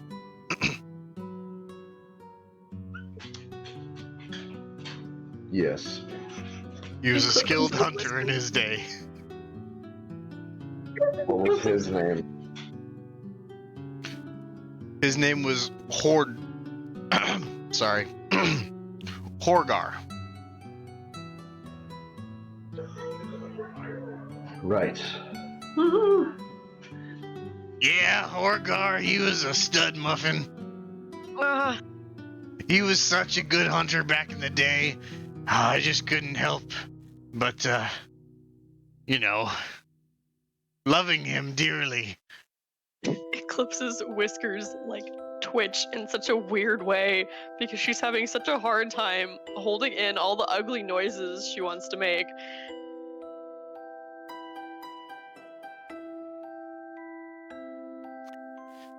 And, she says, well, maybe there's, maybe shelter is good enough for payment then. I really feel like I'm shorting you out. No, ma'am. Thank you. Thank you for everything. If you'll excuse me, I am going to step outside and see if the rest of our group has returned to town. Guys, that's not how you spell Horgar, alright? There's no W. It is just Horgar. That's it. There's no W. Don't infer. He was a dedicated man. Dedicated to whoring. Yeah. Hey, yeah. Yep. Thank you. I'm going to step outside. And you guys make your very gracious exit from this home and you step out into this very snowy town. And as you start to look around, you spot Eclipse, you spot in particular, Lek and Carcass kind of standing outside the home of another person. Eclipse will wave her arms and look over here kind of motion. And you guys are able to see Eclipse ascending onto one of the snowy mounds and waving her hands in the air, trying to get your guys' attention. I'll put my hands in the air and make a come hither gesture, but not sexually, because that's weird. Andy, I swear to God.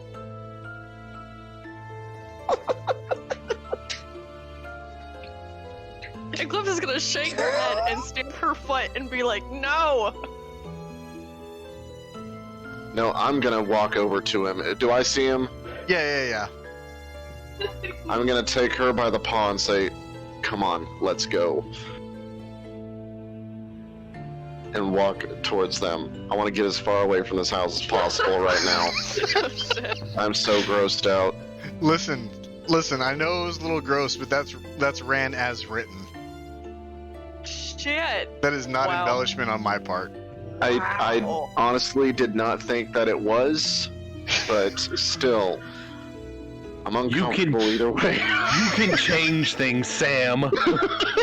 But it was much more interesting It's to run it. 2021. It's so much more interesting to run it as is. It's Chris Perkins. How dare I change anything Chris Perkins does? Are we sure it's not a typo? It's not a typo. It says Hilda married her older brother, who was a hunter.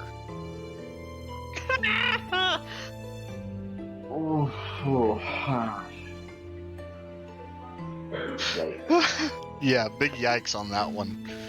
Small town girl married her brother, and it was really weird. What's not So- written is the age difference, but we'll leave that at that. Yeah. You just said too much. Oh my God. Anyway. Sam. Anyway, I'm gonna walk. Lek and who was he with? You see everyone else. You see Silas, Zizix, Carcass, Andy. Lek, Silas. Okay. I'm going to approach everybody and say, "Hi. Oh, what a weird adventure." I'm glad to back see you're all okay.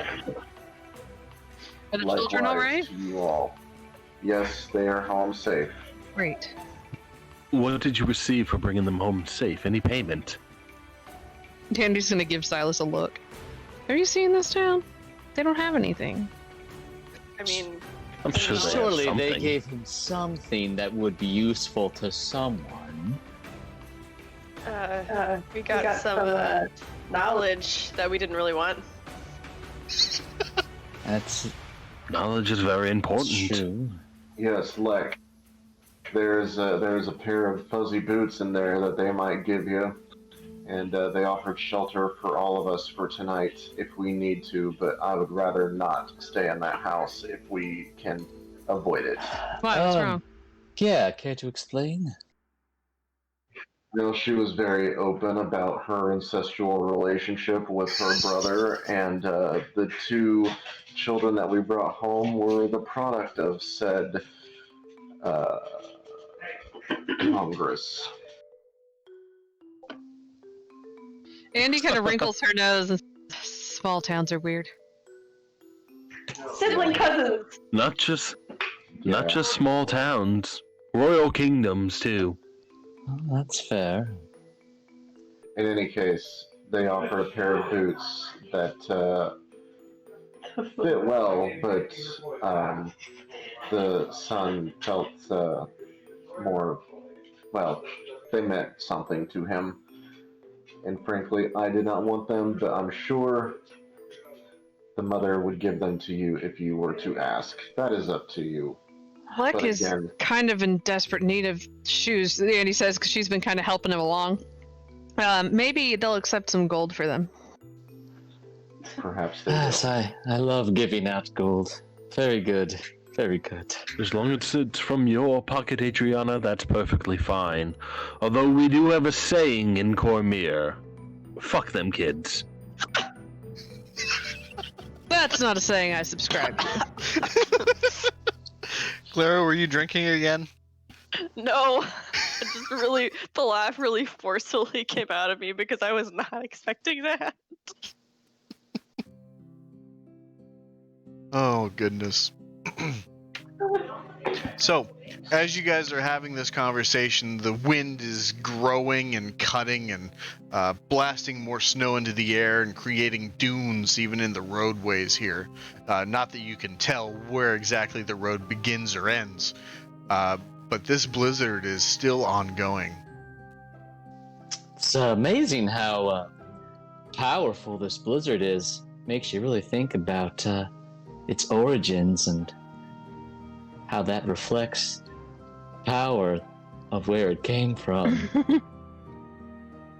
Luck, would you like to go get those boots? I will. Yeah, I will do just that.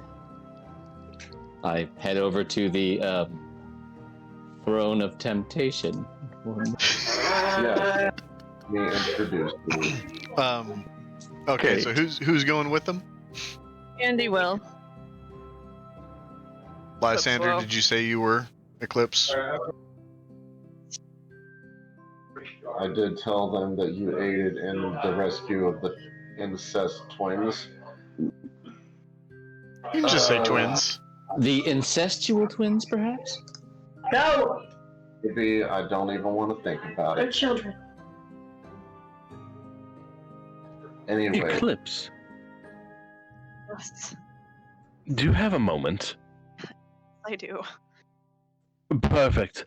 I want to see if you can try an experiment with me. Do you mind? No, I don't mind. I guess. Okay. Salas would like to guide her back to the house they stayed at. Is there like a window that they can look through? Yeah, there is. Look through that window. Tell me if this person has any reaction. And Salas would like to go ahead and use his cantrip to cast message and just send there's a mental message into the guy's head. All right. So you see this man is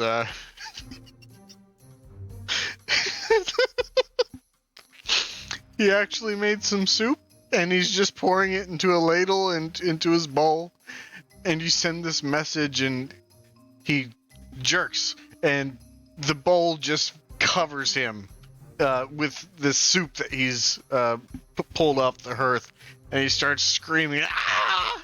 as it singes every single part of his skin that it touches, as it was boiling hot.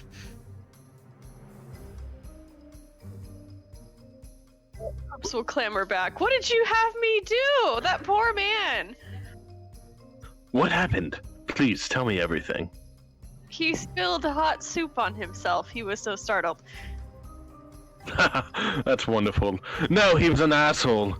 He started mumbling crazy shit in the middle of the night. Carcass wanted to kill him. I was in full agreement of it, but you know, Zizek, so you don't kill someone while they're bound and gagged and helpless. I don't know, some weird moral code he has.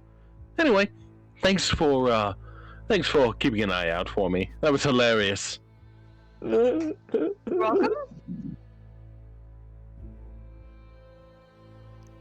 And with You're that, one of the good ones, Eclipse. Thank you. and with that, Eclipse is gonna make her way to catch up with those who are going to Hilda's house. Is that still the case? Yes. Okay. And then I have Lek, Lysander, and Andy going with everyone to that spot, right? Carcass and Vega, Silas and Zizix have no interest in returning. Is that correct? Correct. All right. So you guys make it back to the front door, and who knocks? I will knock. And Hilda answers the door, and she says, "Oh, are you back so soon?"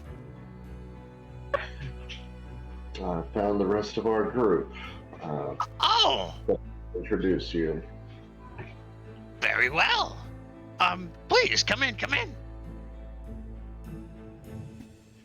Thank you. Thank you. My name's Hilda, and you already know Silja and Finn already. Glad Thank to you see so made it out. much. Oh, Of course. Hello again.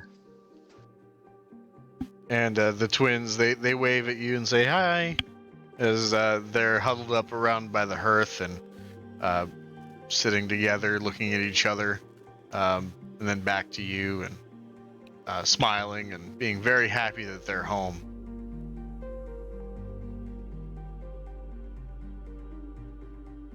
And Hilda says, "Oh, what can I do for you?" Well, my friend Lysander here told me that you had offered him a pair of boots, and he declined. But I am in desperate need of a good pair of boots, and since they are, I see, of sentimental value to Finn, I'm willing to exchange him a gold piece for them. And Finn comes over to you, and he still has the boots in hand, and he looks to his mom and he says, "Do you know how much food we can get with a gold piece? We can stock up and ride out a few more storms at least before we have to go back to work and try to, have to risk ourselves in this environment again." I'm glad to hear that you find the arrangement acceptable. So do we have a deal, young And- Finn? Hilda is going to look back to Finn and say, "Are you sure? Because you were so adamant that you wanted to walk in your uncle's footsteps that we didn't reward them initially. Are you sure?" And Finn says, "I'll still follow in his footsteps in some way, just not literally in his shoes, but the same way." Very good. That's As a he wise gl- sentiment. As he We have an glances accord. back to Silja, and he hands out the boots and offers them to Lek and holds out his hand for the coin. I take one gold coin and I flick it in the air, catch it, and place it in his palm. And he says, "Please take care of them." Oh, don't worry. I will certainly take great care of them and put them to good use. Thank you so much for this. I appreciate it. And as you hold the boots in your hand, you hear a voice. Oh, these boots. Oh, can you feel the power? Can you feel the power in these boots? My lord, I can feel it. Oh, it's emanating. What would you have me do?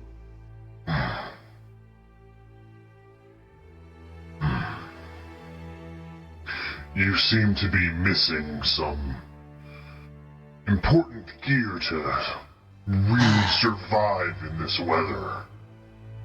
Yes, I am, but I'm sure I can figure something out if I need to.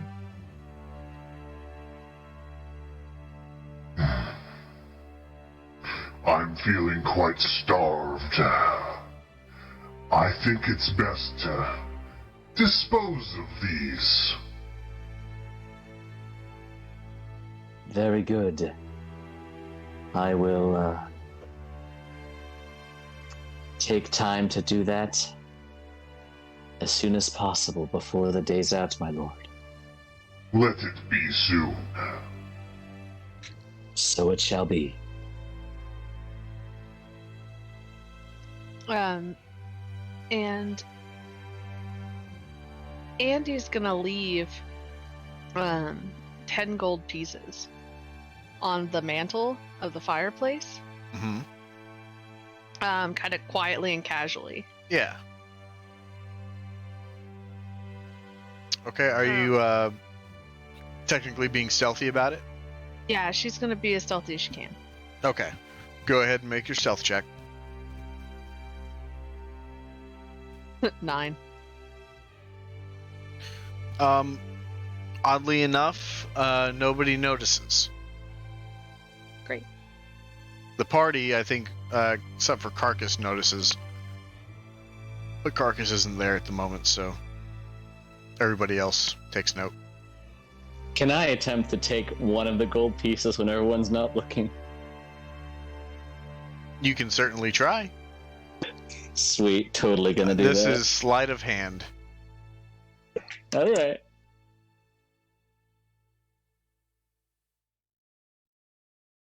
Shit. 6. With that, you grab a coin off the mantle and you actually knock over the stack, and it creates a clattering sound. And so everyone looks to you, and Hilda says, "Oh, that's not mine. Whose is that?" Oh. Andy's gonna take the coin out of Lex's hand and put it back on the mantle and say, it's for you. Use it to feed yourselves and to help others in your community, if you would. "Oh, we have to hide it. If people knew how much gold we have, that makes us a target." Hide it then. Be very careful. "Silja, you know what to do." And she hands off a number of coins to Silja and keeps 3 to herself. Silja rushes into her mother's room and closes the door behind her.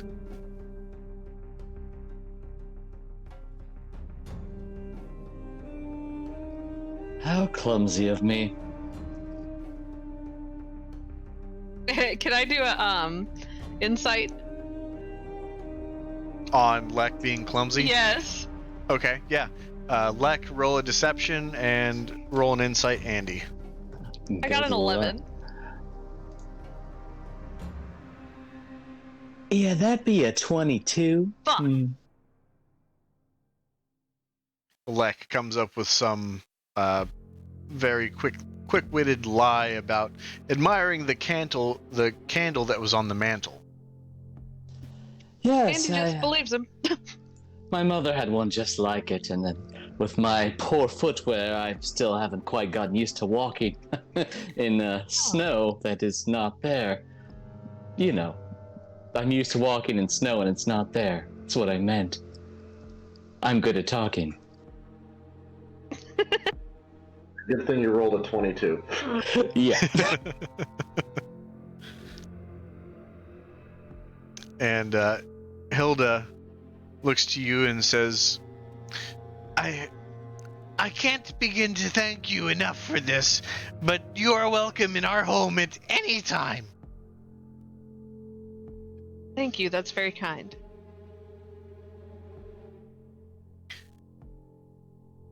Yes, thank you very much for your hospitality. Indeed. Yes, thank you. Let us be off then. Weren't we going to go see the speaker? The town speaker?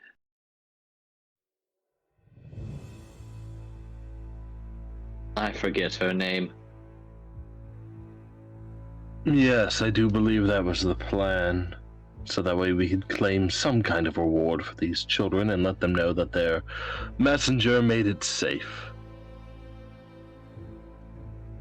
I doubt they'll have any reward, but we'll Well, let them know. That, and perhaps we can gain some more information or bearings and our current developing situation. Yeah, that's what I'm interested in. It's very strange. Anybody know where the speaker's house is? I know the name was Edgar. We could ask around. Ah, door to door. Ah, my favorite. I'm going to angrily stomp up to the closest house and knock on the door. Okay. And opening the door is a gnome who looks up to you and says, "What do you want?" Yes, good sir. Could you point me in the direction of Edgar's house, please? It's the big one over there. Thank you. Also, is there a cobbler around? No. And he shuts the door. I cast prestidigitation so that the word dick appears in burnt letters on his door. That was very rude. I need to have a word with this person. Silas, don't go killing people for being rude. No, of course not. And Silas will just walk over to the door and knock on it. Okay. You knock on the door, and the gnome opens the door and says, "I told you that." Oh, you're different. 7 days. What? 7 days. 7 days to what? 7 days. Are you voodooing me right now? I swear to God. 7 days. Get out of here. 7 days. Shuts the door. 7 days. Cast message. 7 days. Oh, shit! What the fuck is going on right now? Walk away. Oh, that was great fun. Well, Every 2 minutes or so. 7 days. Ah, shit! shall we head to the big house then? Yeah, absolutely. I think that's right. Wait 1 moment. 7 days. Yeah, let's go. You hear screams coming in from inside that house. Silas, that's quite enough. I think you scared him plenty. Perhaps you're right 1 moment. 7 days. Andy rolls her eyes. I would like to turn to Lek and ask, what developments were you speaking of?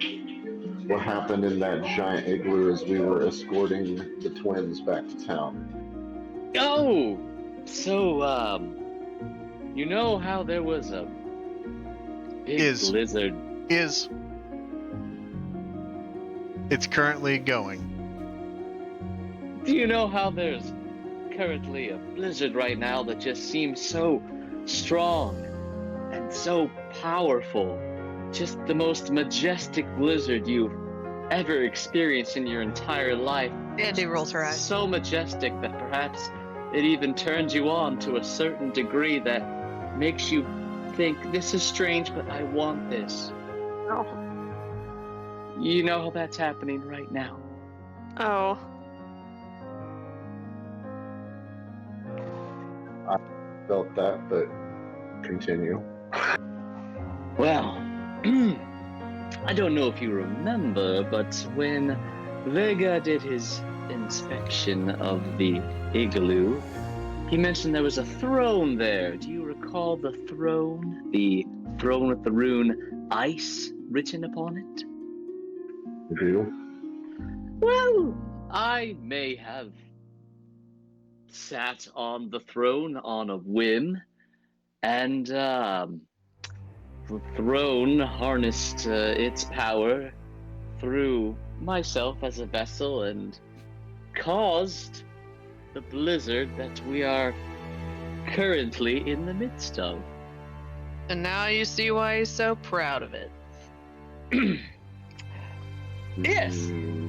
before you get angry, Lysander, I thought you might find it interesting that a throne, a magical object, is what essentially caused this blizzard, and not necessarily the power of one person, if you catch my drift. Snow drift. My snow drift. Yes. Yes, we got that, Neck. You're very witty. One moment. 7 days.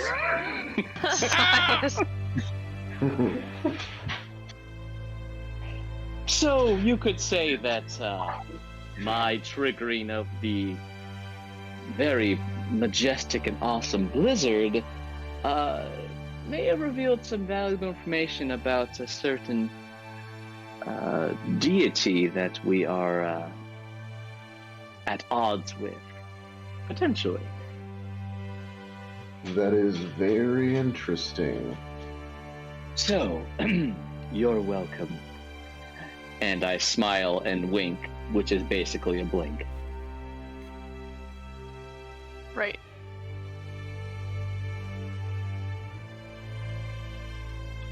Yes, this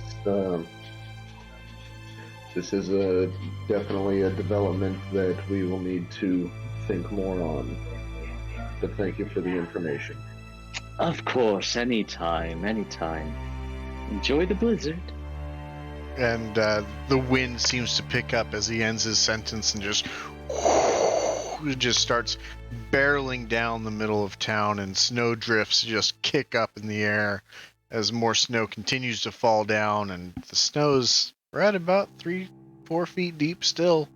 But it's packing in at this point as people start to come out of their houses to retrieve wood and other things, just very quickly and rushing back inside as fast as they can. Just so everyone knows, the snow will get deeper. How much deeper? Wouldn't you like to find out? Yeah, if you happen to know what that would be, I would. Well, yeah, I actually don't know. I'm talking about the fact that I have a big dick and the snow is deep. Like, that's what I'm doing there. Lysander, okay. Glad we have this talk. Andy just starts chuckling under her breath. Because the blizzard's me. It's deep, like me.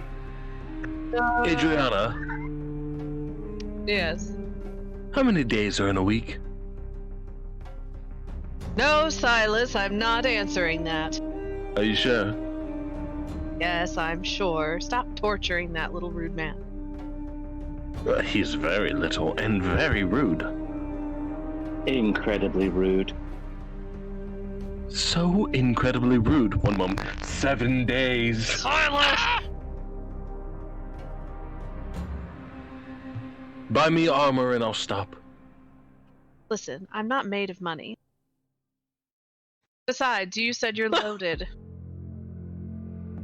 Yes, and I intend to stay that way by not spending my own money. Well, I'm not spending my money on your armor. Rude. So, as the blizzard continues to roar and just pack on the snow on top of everything that's already been fallen from the sky, what would you guys like to do? Well, I assumed we were going to that house. Yes, have we arrived? Yeah. Within a few moments, you guys make your way over to that large building and see that it's pretty packed in with snow on the front door as well. It doesn't look like anyone's come out of it today.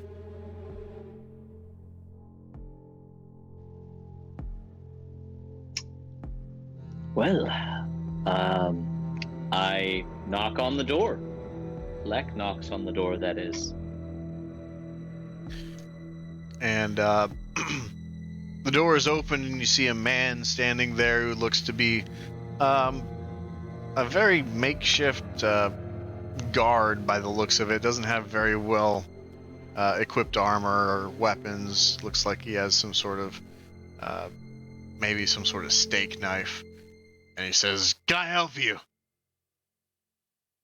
Yes, is Edgra home perchance? Aye, she's in her office. Oh, if she's available, we would like to have a quick word with her, if possible.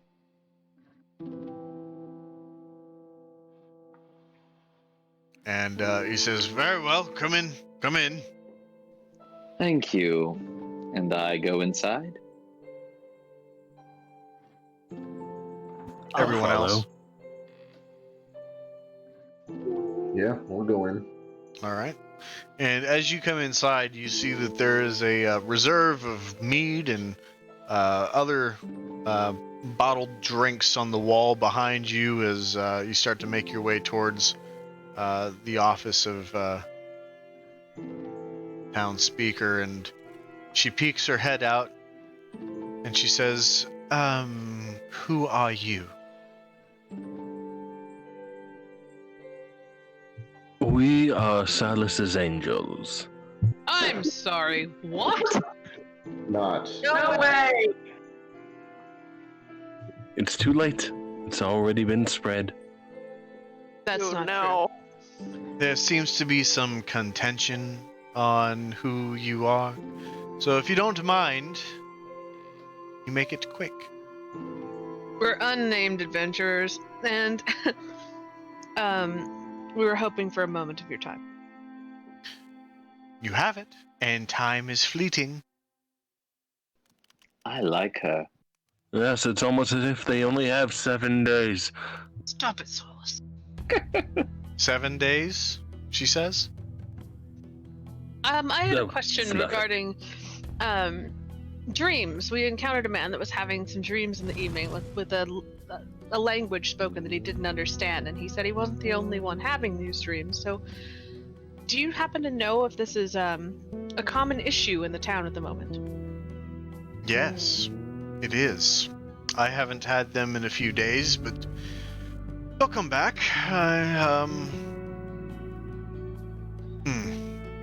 And do you understand the language? No, I don't speak whatever it is that they're saying. It's something demonic. Do you ever lose time? Like, wake up somewhere you didn't go to sleep? I can't say that I've ever had that. But, actually, Archibald here motions back to the guard that sits at a small stool in front of the door. Says, Archibald is a great ventriloquist and imitation specialist. And he's actually gotten the words down to a T, if you would like to hear them. Is Carcass in the room? Yeah, I would assume so. Andy's gonna say, no. One of our friends, it upsets him very, very much to hear them. Oh? He's heard these voices before, but I don't recognize any of you. Well, we're not from here. He apparently has encountered people that spoke this way, and they hurt him. He's not the most eloquent fellow, so And it's he's kind of gonna, hard to get a full story. She's gonna cut you off and say, Who is it? Why? I want information. If we can put an end to this, that would be monumental. Well, that's what we're trying to do. But I'm afraid he doesn't have your information. If you have information about what this is, who this is, or where they can be, please speak up now. All he said was he was held captive by them. He calls them the Yagul. Is that the word he uses out of character? Yeah. And that they held him captive in a flying ship. A flying ship? Adriana, she's going to think we've been hitting the fire water. Well, that's what he said. Perhaps we should give her some context as to why we are here, or how we ended up here. Andy will just gesture to Luck then and give him the floor. Oh, right. Yes, pardon me, madam, but you know your citizen Free, right? I'm sorry, I'm citizen what? You know a man named Free who is a citizen of this town, correct? Yes, I do. I know Free. Yes, well, he ran into us over at Good Mead and told us that you were having a bit of a winter wolf problem and some citizens were kidnapped. So we followed the trail of some winter wolves and ran into an ice giant's lair and rescued the twins Finn and Silja and returned them back to town. That's how we ended up here. So I don't know if there is anything that we might receive for our deeds, but regardless of that, that is how we ended up here.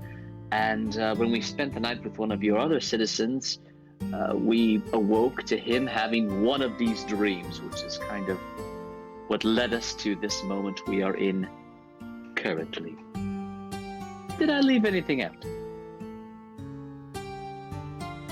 And Edgar kind of looks to the rest of the party to see if anyone else has anything to say. Andy doesn't? Seems like that's that then. I see. Oh, and Garaga is dead. Who?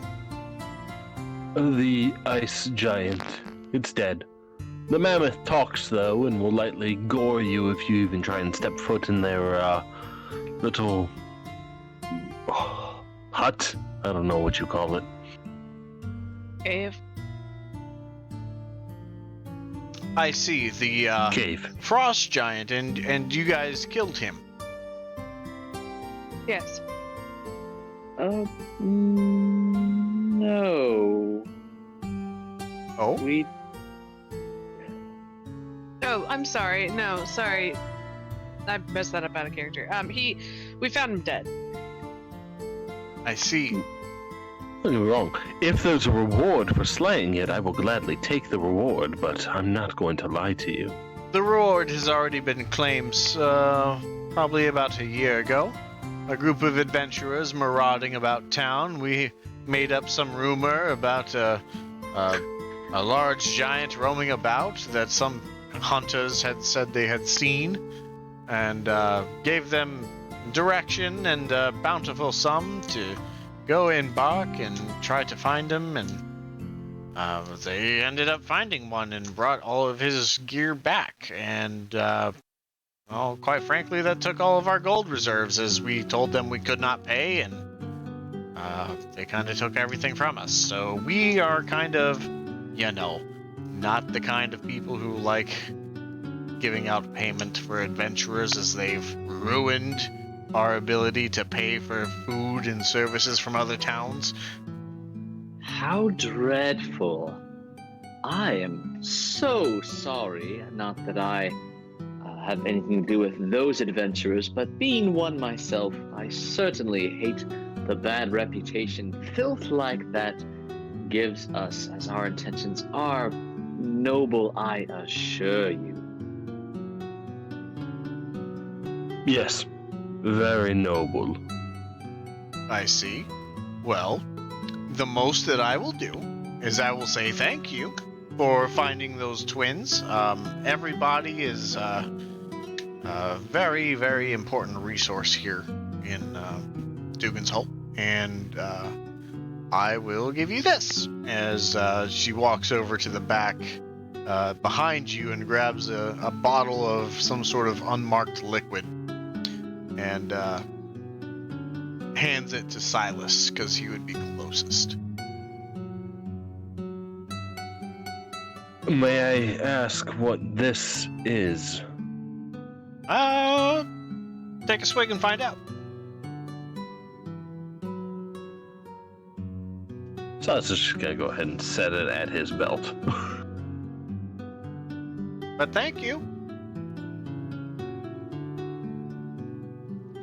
Of course. And I have a pair of boots that I need to adjust the size slightly for. So, do you have a town cobbler, perhaps?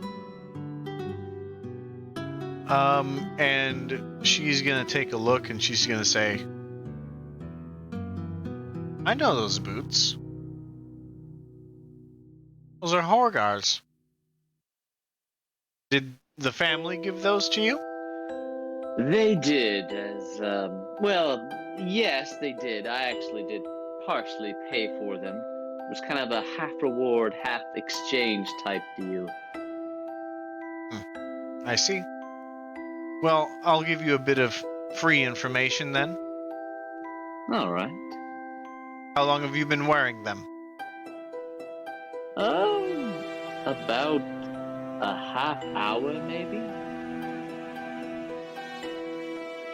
And she says, and you're sure they don't fit?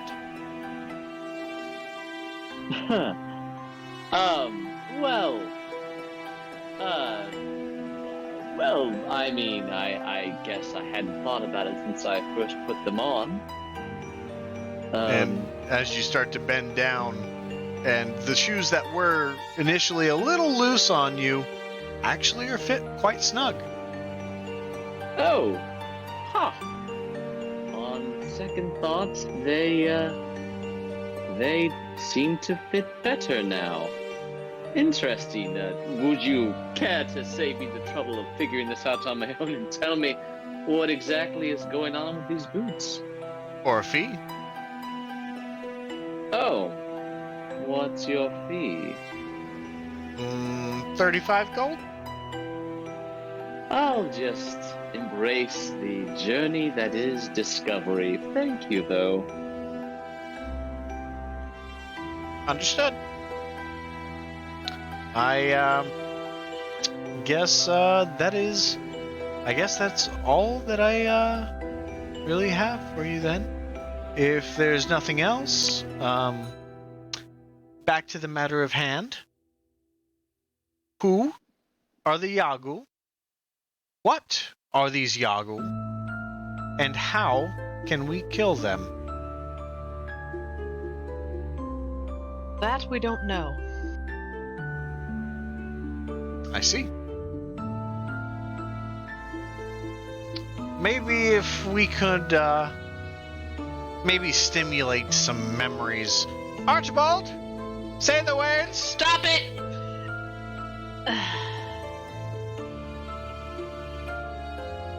So you truly know nothing? Truly. Well, I may have some information, but much like you, there is a price involved. Unfortunately, a price that may be out of my range, but go ahead and shoot your shot. Let's call it 50 gold, and I'll tell you everything I know. Now you can get out. I don't know. I don't have 50 gold to my name, so I'd have to sell you this house, and I'm not going to do that. Oh, I'll take a house. That's a hell of a bargain. I said I'm not going to do that. Then I suppose when they come and they take your people and really just lay the flesh from your bones, you'll be comforted knowing you saved 50 gold. Silas, they don't have the money. And that's my problem. They should have thought of that before they decide to be peasants. Ugh. You are enraging. And she's going to turn to the woman again and say, genuinely, that's all we know. Well, that's not exactly true. Yes, Sandy's going to speak turn up. to look at Zizix and say, really? Well, so we obviously know that they can, just communicate telekinetically, right? And Yes. Carcass has been very descriptive with what they are. We just never seen one before, so they have tentacles on their face. What? Yeah. You said I carcass. hadn't heard him say that, and Who's carcass? Hello, Carcass is me. You're the carcass, Yes, I am Carcass. but you're living. Oh, I think so. Okay. It's his name, Edgar. How unfortunate. Enough of you, carcass. What do you know about these people? And do you know how to find them? They have tentacles on their face. They can speak to people telepathically. What else? Yes, they have the chin fingers. And I do not like them. They take Carcass in their ship. I see. Can I? Because I had not heard him say the face tentacles thing before. I don't think I was there. Can I do like an intellect check to see if I know what he's talking about? Yeah, you can do a history check. It was in the cave with the Verbeeg. The Verbeeg, yeah. After you had killed the woman. Okay. Yeah, I only rolled a 5. Yeah, you can't really put a name associated to what you think it would be. But so carcass, you can tell me nothing more than what your friends have been able to divulge. Oh, they are not someone you should try and find. They might try and take you away. Do you think they will come to get us? I don't know. I don't know why they took Carcass. Carcass, before they took you, did you have dreams that sounded like them? No, Carcass was hunting with his friends, the other carcasses.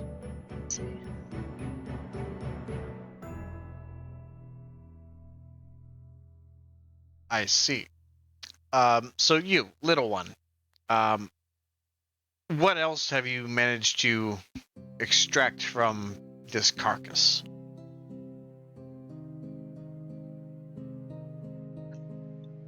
Well, truthfully, not a whole lot. From what I've been able to research, they may be kind of from the very far deep south of Faerun. Interesting. Then why would they be up here? They have a flying ship, someone said, so perhaps that would explain this, but everyone knows Faerun is flat.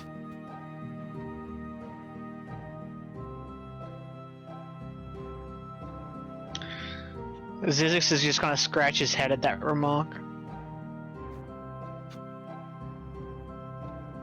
Well, have you seen it on a circular device? I've only seen it on a map, therefore it is flat. Ah. Yes, that's perfectly logical. Thank you. This town is a plague. If I may chime in. Yes, Tin Man. Hardly.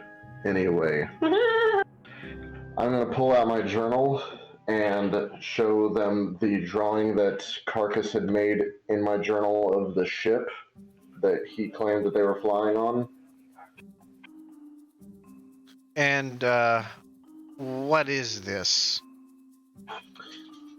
This is the airship that he claimed that they were able to fly. He claims that it crashed somewhere along the Argonne Ridge line, if that means anything to you.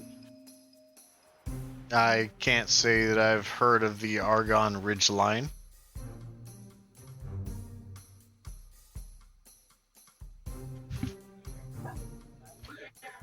Well, you might look into it. When you find something like this, you might find more answers. I see.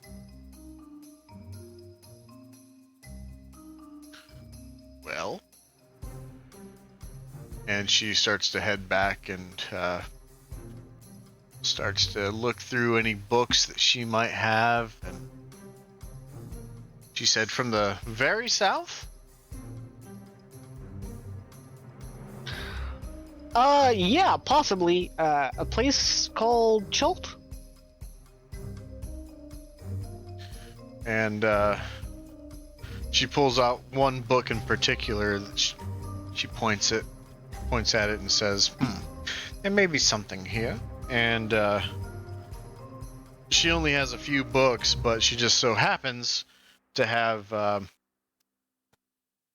book from Goodmead that seems to be based in Chult. Doesn't look like it's a fictional book by the cover. And she starts flipping through the pages and she says, I don't have any mention of this ridge line. Was it very hot and steamy where you crashed on this ship, Carcass? Oh, no, it was very cold. We crashed into the mountains. I see. Was it very far from here? I don't remember. I just know they took me and it was hot, and I don't remember Kothos ever being this cold before. I'm not familiar with Kothos. Where's that? That is where we are. It's where Carcass lives.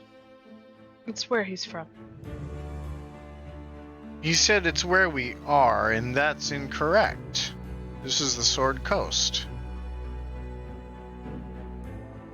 Oh, what is a sorting coast? That is where we are now. We are in the 10 towns at the very northern parts of the Sword Coast. Oh, no. The north part of Kothos is Daktroka. And Edgra's gonna look to the rest of the party and say, he's making up regions. I've never heard of any of these places. Well, perhaps he's from another plane.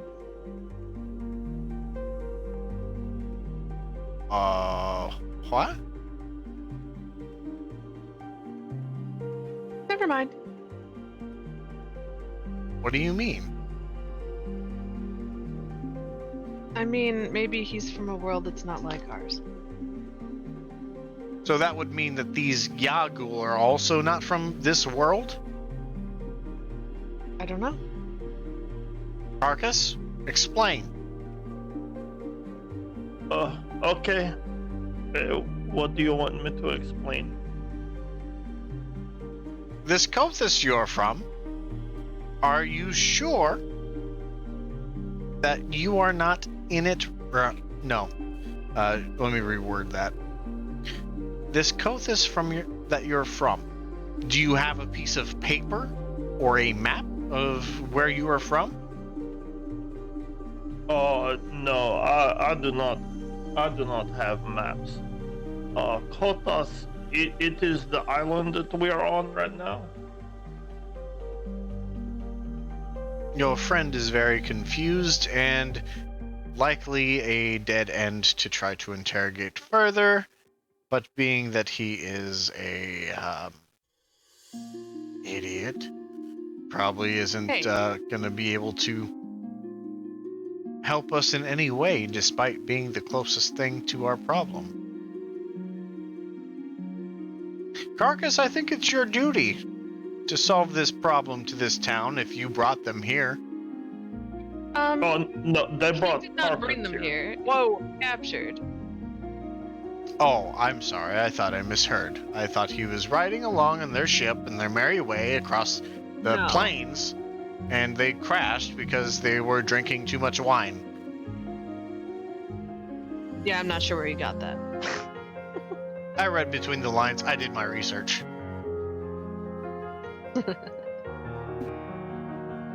I feel like this person's research is they heard from somebody who heard from somebody else. Isn't that how all information is spread and gathered? You are infuriatingly stupid. Your town would do better once it burns to the ground. Hey, whoa. That's intense. Okay, dial it back. And Silly is right. She is very stupid. I was Thank you, talking about Carcass. the burning thing. Let's not burn anything right now. Yes, we'll not burn anything. We'll just go on our way. I'm simply saying, look at Carcass. Do you see how he is? That cannot be helped. That's what these Yarguls must have done to them. You're saying that these Yagul made him an idiot? Watch your words. Sorry, came out. It's my opinion.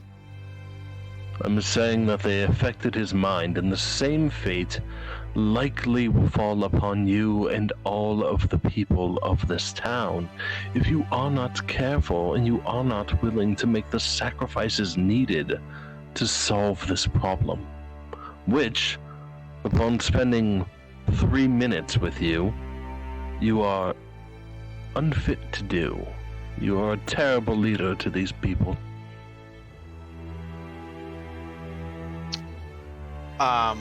I'm sorry.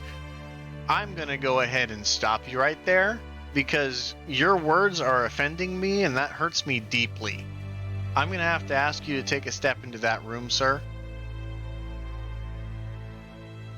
No, I outrank you, I'm sorry.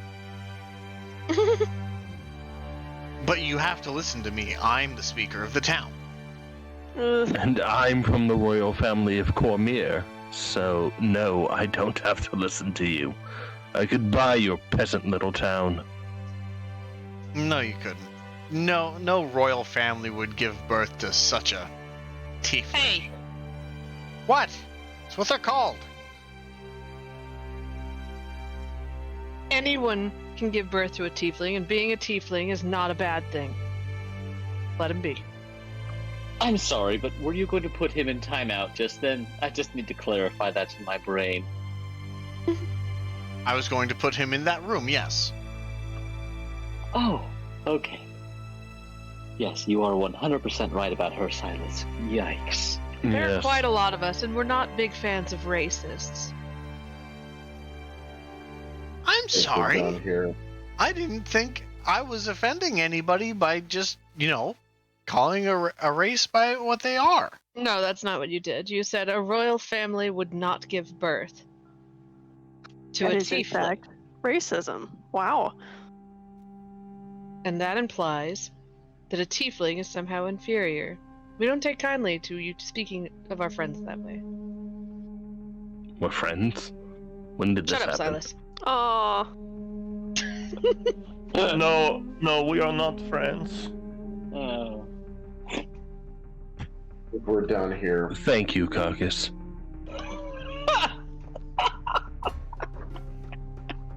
I see. Well, surely hope that if we do run into these Yagul, that we don't tell them that a certain Minotaur was here and which direction they went. Carcass, Andy's just gonna stare at her like, you just sealed your fate, bitch. is your axe thirsty? Oh, I don't think my axe has a mouth. It cannot drink.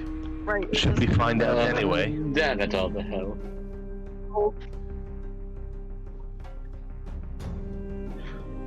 I'm going to step forward to Egra. Is it? Edgra, yes. Egra, my mistake. That would be very ill-advised, as this, if that were to come to be, we would know where it came from, that being you, and you do not have the resources in this town to hold us back. Think about that. And she does take a step back. Make an intimidation check or a persuasion check. I'll leave that up to you.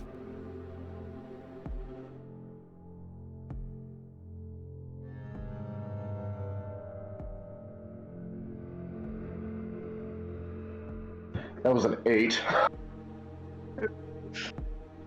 Voice crack. So she takes a step back and she says, "We may only have 12 soldiers at the ready, but you're right.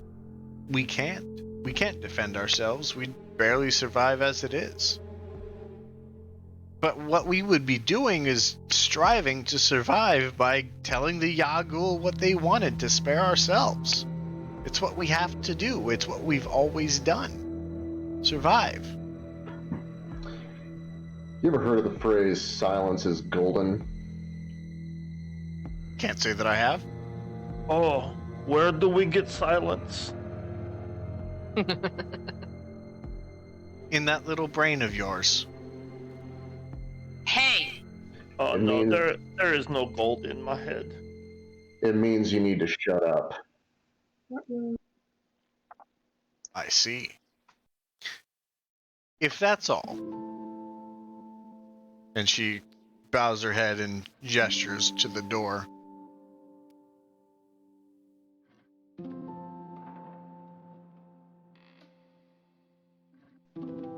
DM above table, what was her little butler's name again? Archibald. Archibald? Yes? How much does this one pay you? Technically, I get about 5 she speaks up and interjects and says, "Don't tell him, Archibald. It's not any of his business." Archibald? Yeah? Does she treat you right? And he, not breaking eye contact with Edgra, says, "Yes." Right enough for you to turn down 11 gold right now? What? I have 11 gold. And if this person is to, stop breathing very soon, it can be yours. Really? Archibald! Don't you dare! I'd like to possibly cast Friends on him. Yeah, go ahead and do that and make your persuasion check at advantage. Alright, one moment.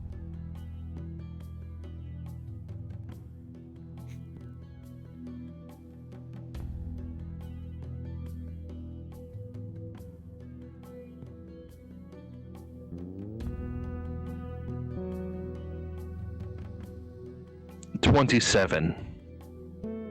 Oh. Yeah. So he is going to look at you, look back at Edgra, and he's going to hold out his hand.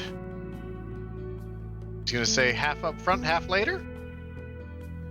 I'll give him 6 up front. And he quickly takes it, put it in his pocket, and Edgra quickly retreats back to her office and she says, "Archibald, I swear to Tyr that if you come into this office, you will not like it." And Archibald puts the 6 gold in his pocket, and he pulls out his steak knife, and he starts sauntering back there. He says, "Edgra, your time is up. It's game over."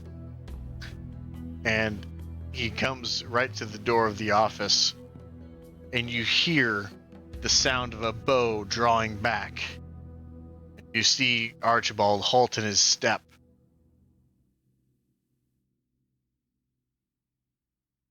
And he looks to her, and he looks to you,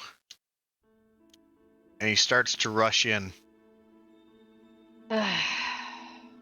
A loud clattering sound is heard, and then a metallic snap. I'm going the fuck in there. And you hear the screams of Archibald. Ah! And as you come into the forefront of the doorway, you see that Archibald has stepped into a bear trap.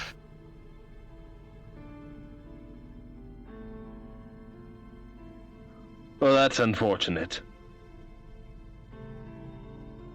And Edgra, with her bow drawn, leases her bow. I'm gonna try and step in front of him. Okay. With your shield in tow. Alright. Go ahead and make a dexterity saving throw for your quickness. That's a 10. And that's just enough to step in front of him, and thunk, the arrow hits your shield. And Edgra says, "You have no part in this. You've paid this man to betray his own town." On the contrary, you've threatened my friend. So I have every part in this. And Andy is then going to cast Guiding Bolt. Okay. Roll your And attack. I think I'm going to do that at the 2nd level. Alright. That's going to be an 18. That'll hit. That's 13 total damage. Okay. And this bolt of radiant energy just flashes from your shield and your hands. Is it your weapon that you cast your magic out of? I forget. I think it'll be her hand. Okay, her hand. And bright lights of radiant energy radiates out and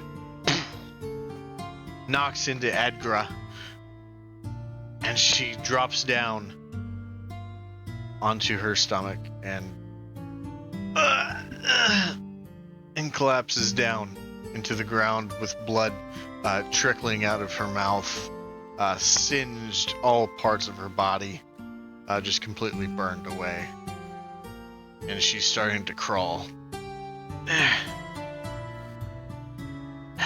You should have just left.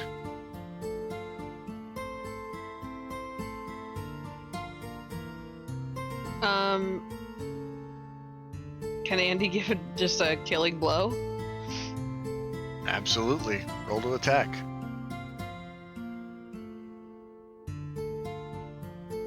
Would that be with advantage because they're prone? Yes, with advantage.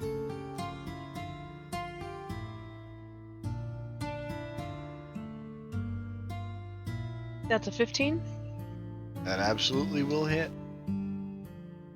How do you want to do this? Oh, perfect. She's just gonna take out her warhammer and right in the head.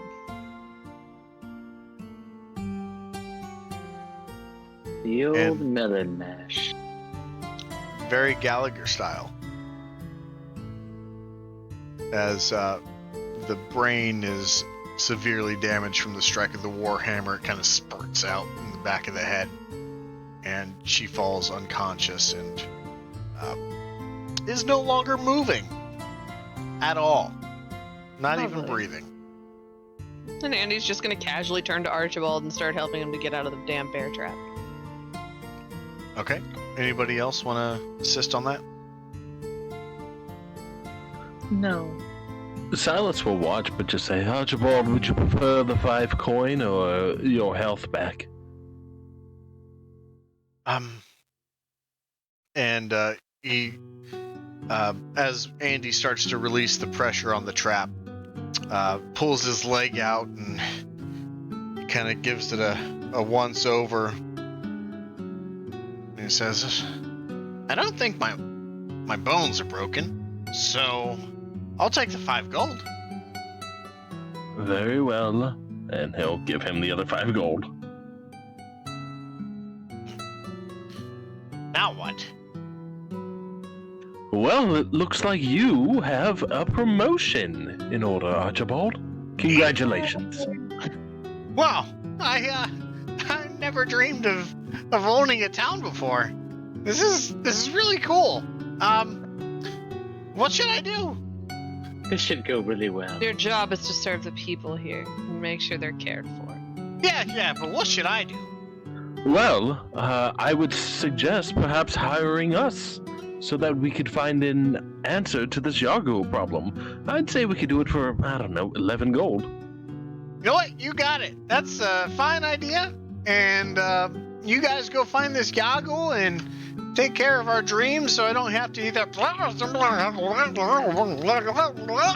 anymore. Perfect. I do need the payment up front, though. How about half now, half later? Can I still try and persuade him for the whole thing? Yeah, for sure. You can insist and try to persuade him. He is still your friend. So, with advantage. Alright, one moment.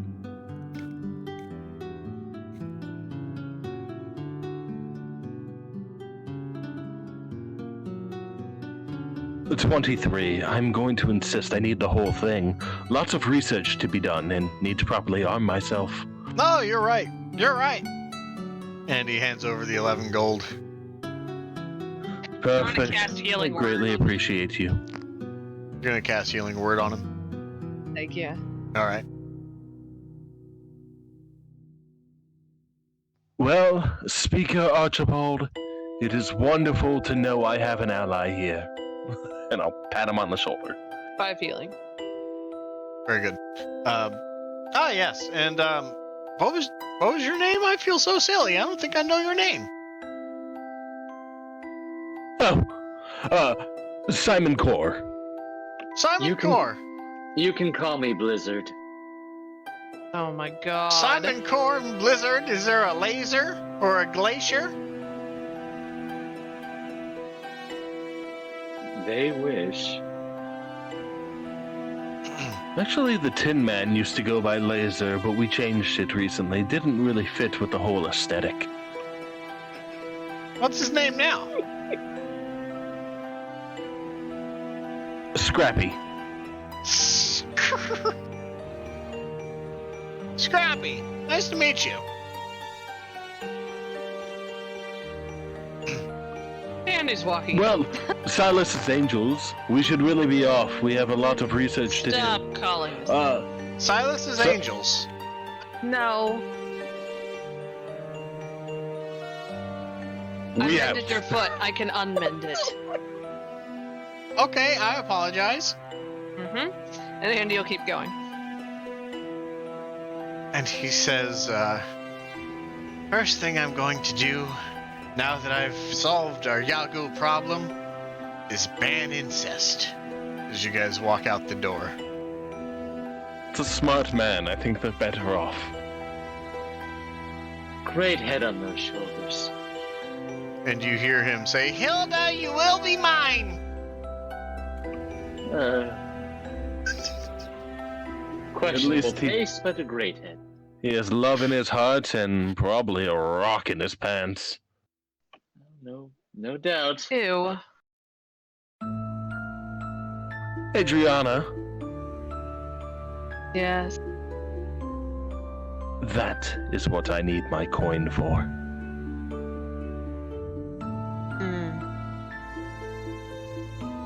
Swindling? I like to refer to it as effective persuasion.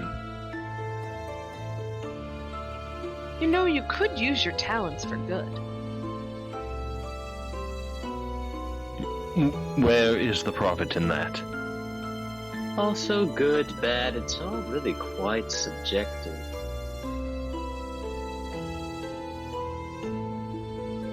Ultimately, the good I could do. Ultimately, the good I can do once I have my birthright is far greater than any bad I might do now. Precisely.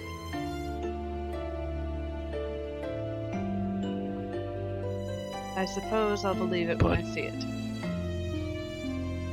I am proud of you, you know. Why? Oh, the ruthlessness you showed. I understand we have a real kind of won't they thing going on right now. But, that was impressive. Job well done. Leadership I can get behind. What? No, look, I'm not the leader, and I just don't want my friend insulted. Yes.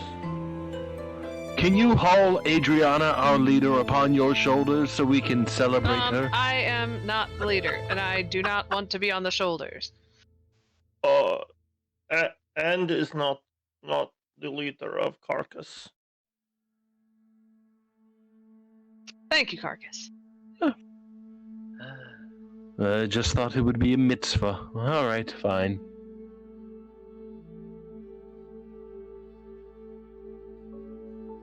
And with that, as you guys have made your exit from the speaker's house, under new management, what would you guys like to do? Where would you guys like to go?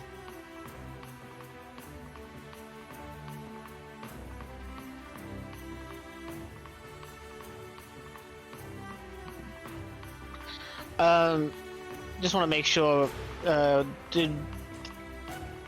Zizix have the books that they were looking at?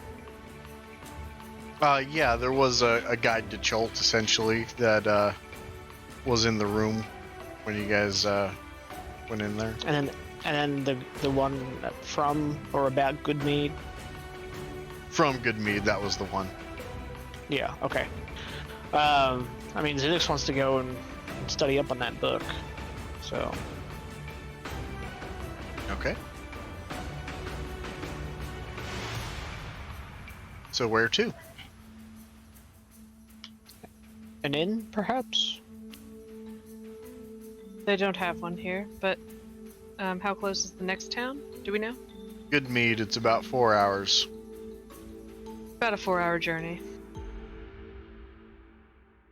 In good conditions. Yes, 4 hours when there's not a blizzard going on.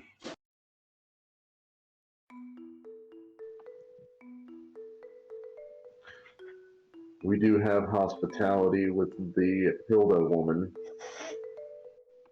Doesn't someone have Liamon's tiny hut? Or did I imagine that? Nope, that was Rob Hess. Fuck.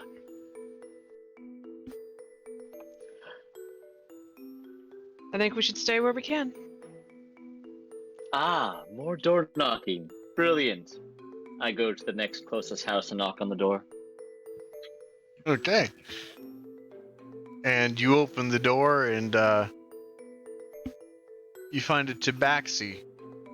And she says, "Can I help you?" Yes, pleasure to make your acquaintance. My name is Lek, and I was wondering... Point to the sign. Look. And she actually looks outside and says, "Oh," and wipes it off, and it's a sign that says "No soliciting." Says, "Sorry," and shuts the door. Like, we already have a place we can stay. I just said... You really want to go back to Hilda's? Okay, very well. Well, it's not as though her brother is alive to have sex with her while we're there. It is not a matter of want, I can assure you. I think I would have much rather liked to have stayed there, but I guess I'm not as charming as I think I am.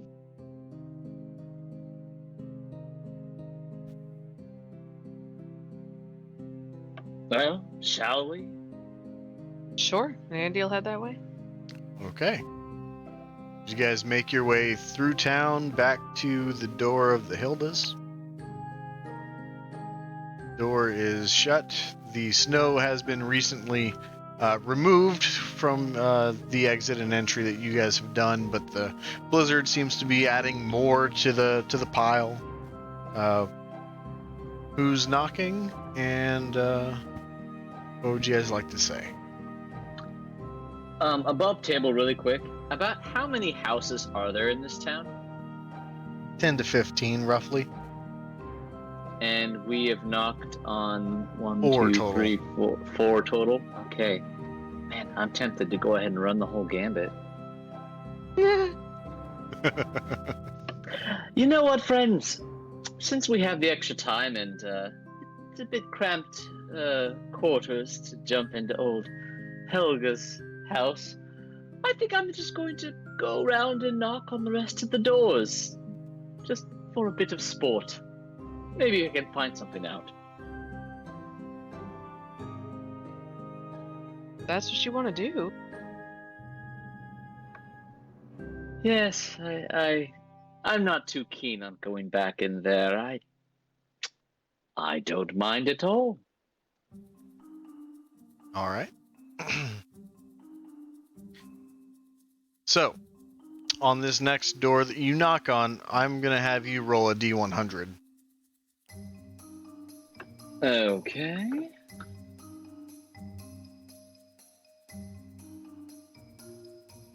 That's 2d10s, basically, right? Oh, never Yes. mind, I found it.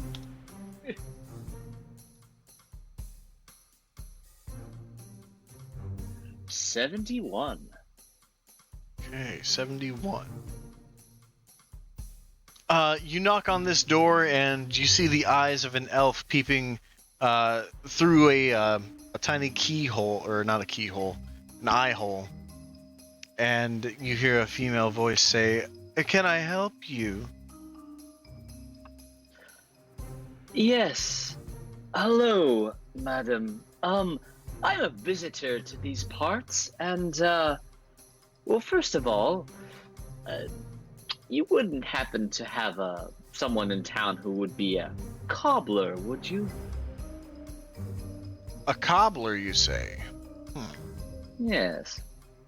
I can't say that anyone is a cobbler, but I would try with the speaker. She's a very renowned hunter. Oh, right, yes. I have made her acquaintance. But that's good to know. On the other hand of things, I'm sure you've noticed there's been some strange happenings in town with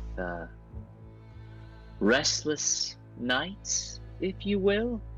Oh yes, I have a solution for that I'd take care of myself, but I know other people are still having that issue. Well, if you don't mind sharing, I'd be interested to know what your solution is. Sure, come on in. I don't mind if I do. I come inside and I'm sure to kick the snow off my boots before crossing her threshold. And this elf, she's a heavy-set elf, and she's wearing a leather apron, and she shuts the door behind you. Well, first, did anyone go with him, or did he go off on his own? I don't think anyone went with him. Okay. Nope. And she shuts the door behind you, and she says, "My name's Corey. What's yours?" Hello, Corey. My name is Lek. Pleasure to meet you. Ah, likewise. Now, you're interested in this treatment that I have? Well, thankfully, since I'm a visitor, the infection, if you will, seems to be affecting the people who are residents of this town. I have not yet encountered that difficulty, but I am seeking a solution on the behalf of others, if you will. I see. Well, if it's behalf of others, I can offer you... Well, I take that back. I will not offer it to you, but I will disclose that I make potions myself. And this potion allows me to just zone out to the extent that I sort of disassociate myself from my body. Very interesting. And I certainly would not expect to get any handouts. So if I wanted to purchase one of these potions for further inspection, how much would it go for? Well, I normally have a buyer. She's a nice woman with a bakery, but I have a few left over to go ahead and free myself of. Say 3 gold a bottle. All right. You have a deal. And she goes in the back and she hands you a potion that is about 3 inches in height. Looks to be like about the size of a shot kind of thing, like a liquor shot. It's a very light blue color.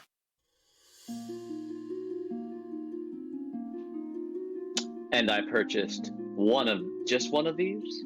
Yes, just one of them. Perfect. And also, if you don't mind telling me, this baker who buys these from you, where can I find her? I have a hankering for some pastries. Oh, yes. You can usually find her in Bryn Shander, but I think she travels around. She's very old, and I'm kind of marveled that she's continuing to do this for so long. Oh, she's not a resident of this town. No, I actually do know who you're talking about. Very good. Yes, that would be her. Yes, she, a few people possess the pizzazz that she puts forth in her selling of pastries. And Corey is going to pull out another flask, and she says, "Care to forget about things for a while with me?" Well, as I like to say, there's no time like the present, and I fucking take it. All right, go ahead and make a Constitution saving throw.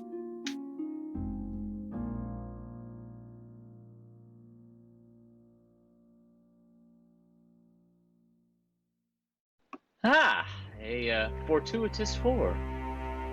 Oh, okay. You down your potion so quick, and then you see Corey start to smirk as she closes the lid to her capsule without taking the potion and sets it back down. You start to feel really sleepy. And you start to find it hard to keep yourself upright. And you use your staff to maintain your balance, and Corey actually kicks the staff out from under you, and you fall to the floor. Above table, is this potion magic? It was. Well, magic can't put me to sleep, so...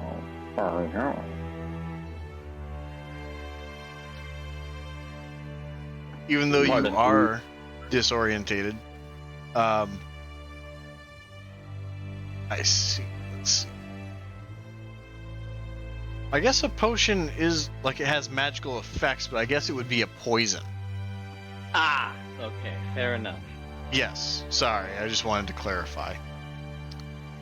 Of course, as did I. Unless, Brian, is it also given to, like, the magical effect of unconsciousness for a potion, like a poison kind of thing? In this game, Sam, it is anything and everything you, sir, would love it to be. Okay. So it was it has the effect of unconsciousness, but it technically was a poison. She has magical potions, but sorry to say, with the Constitution save, it's a base poison. Yeah, that was a suck save. All right, very good. And the last thing you see is Corey standing over you and starting to unbuckle your shoes. Damn it. And that's going to be where we end for the night. Oh, jeez. Yeah, walk right into that one. Like, quite literally. Indeed. Quite literally, indeed. But I hope you guys had a good session. Did you guys enjoy it at least? Yeah, that was a lot of fun. Absolutely. Yeah, absolutely. I hope everyone watching did too. We'll be back next week, Wednesday, 7 p.m. Central, with another episode of Rime of the Frost Maiden. If you came in late or if you're just joining us, hit the follow button and get notified each time we go live, or check out the link below. Go to the YouTube page and hit subscribe. We upload each episode the next day, 24 hours after our start to air. Ends in the chat if you're against incest. And with that, we bid you all adieu, and good night. We will see you next week. Bye. See ya. Good night. So long. Bye.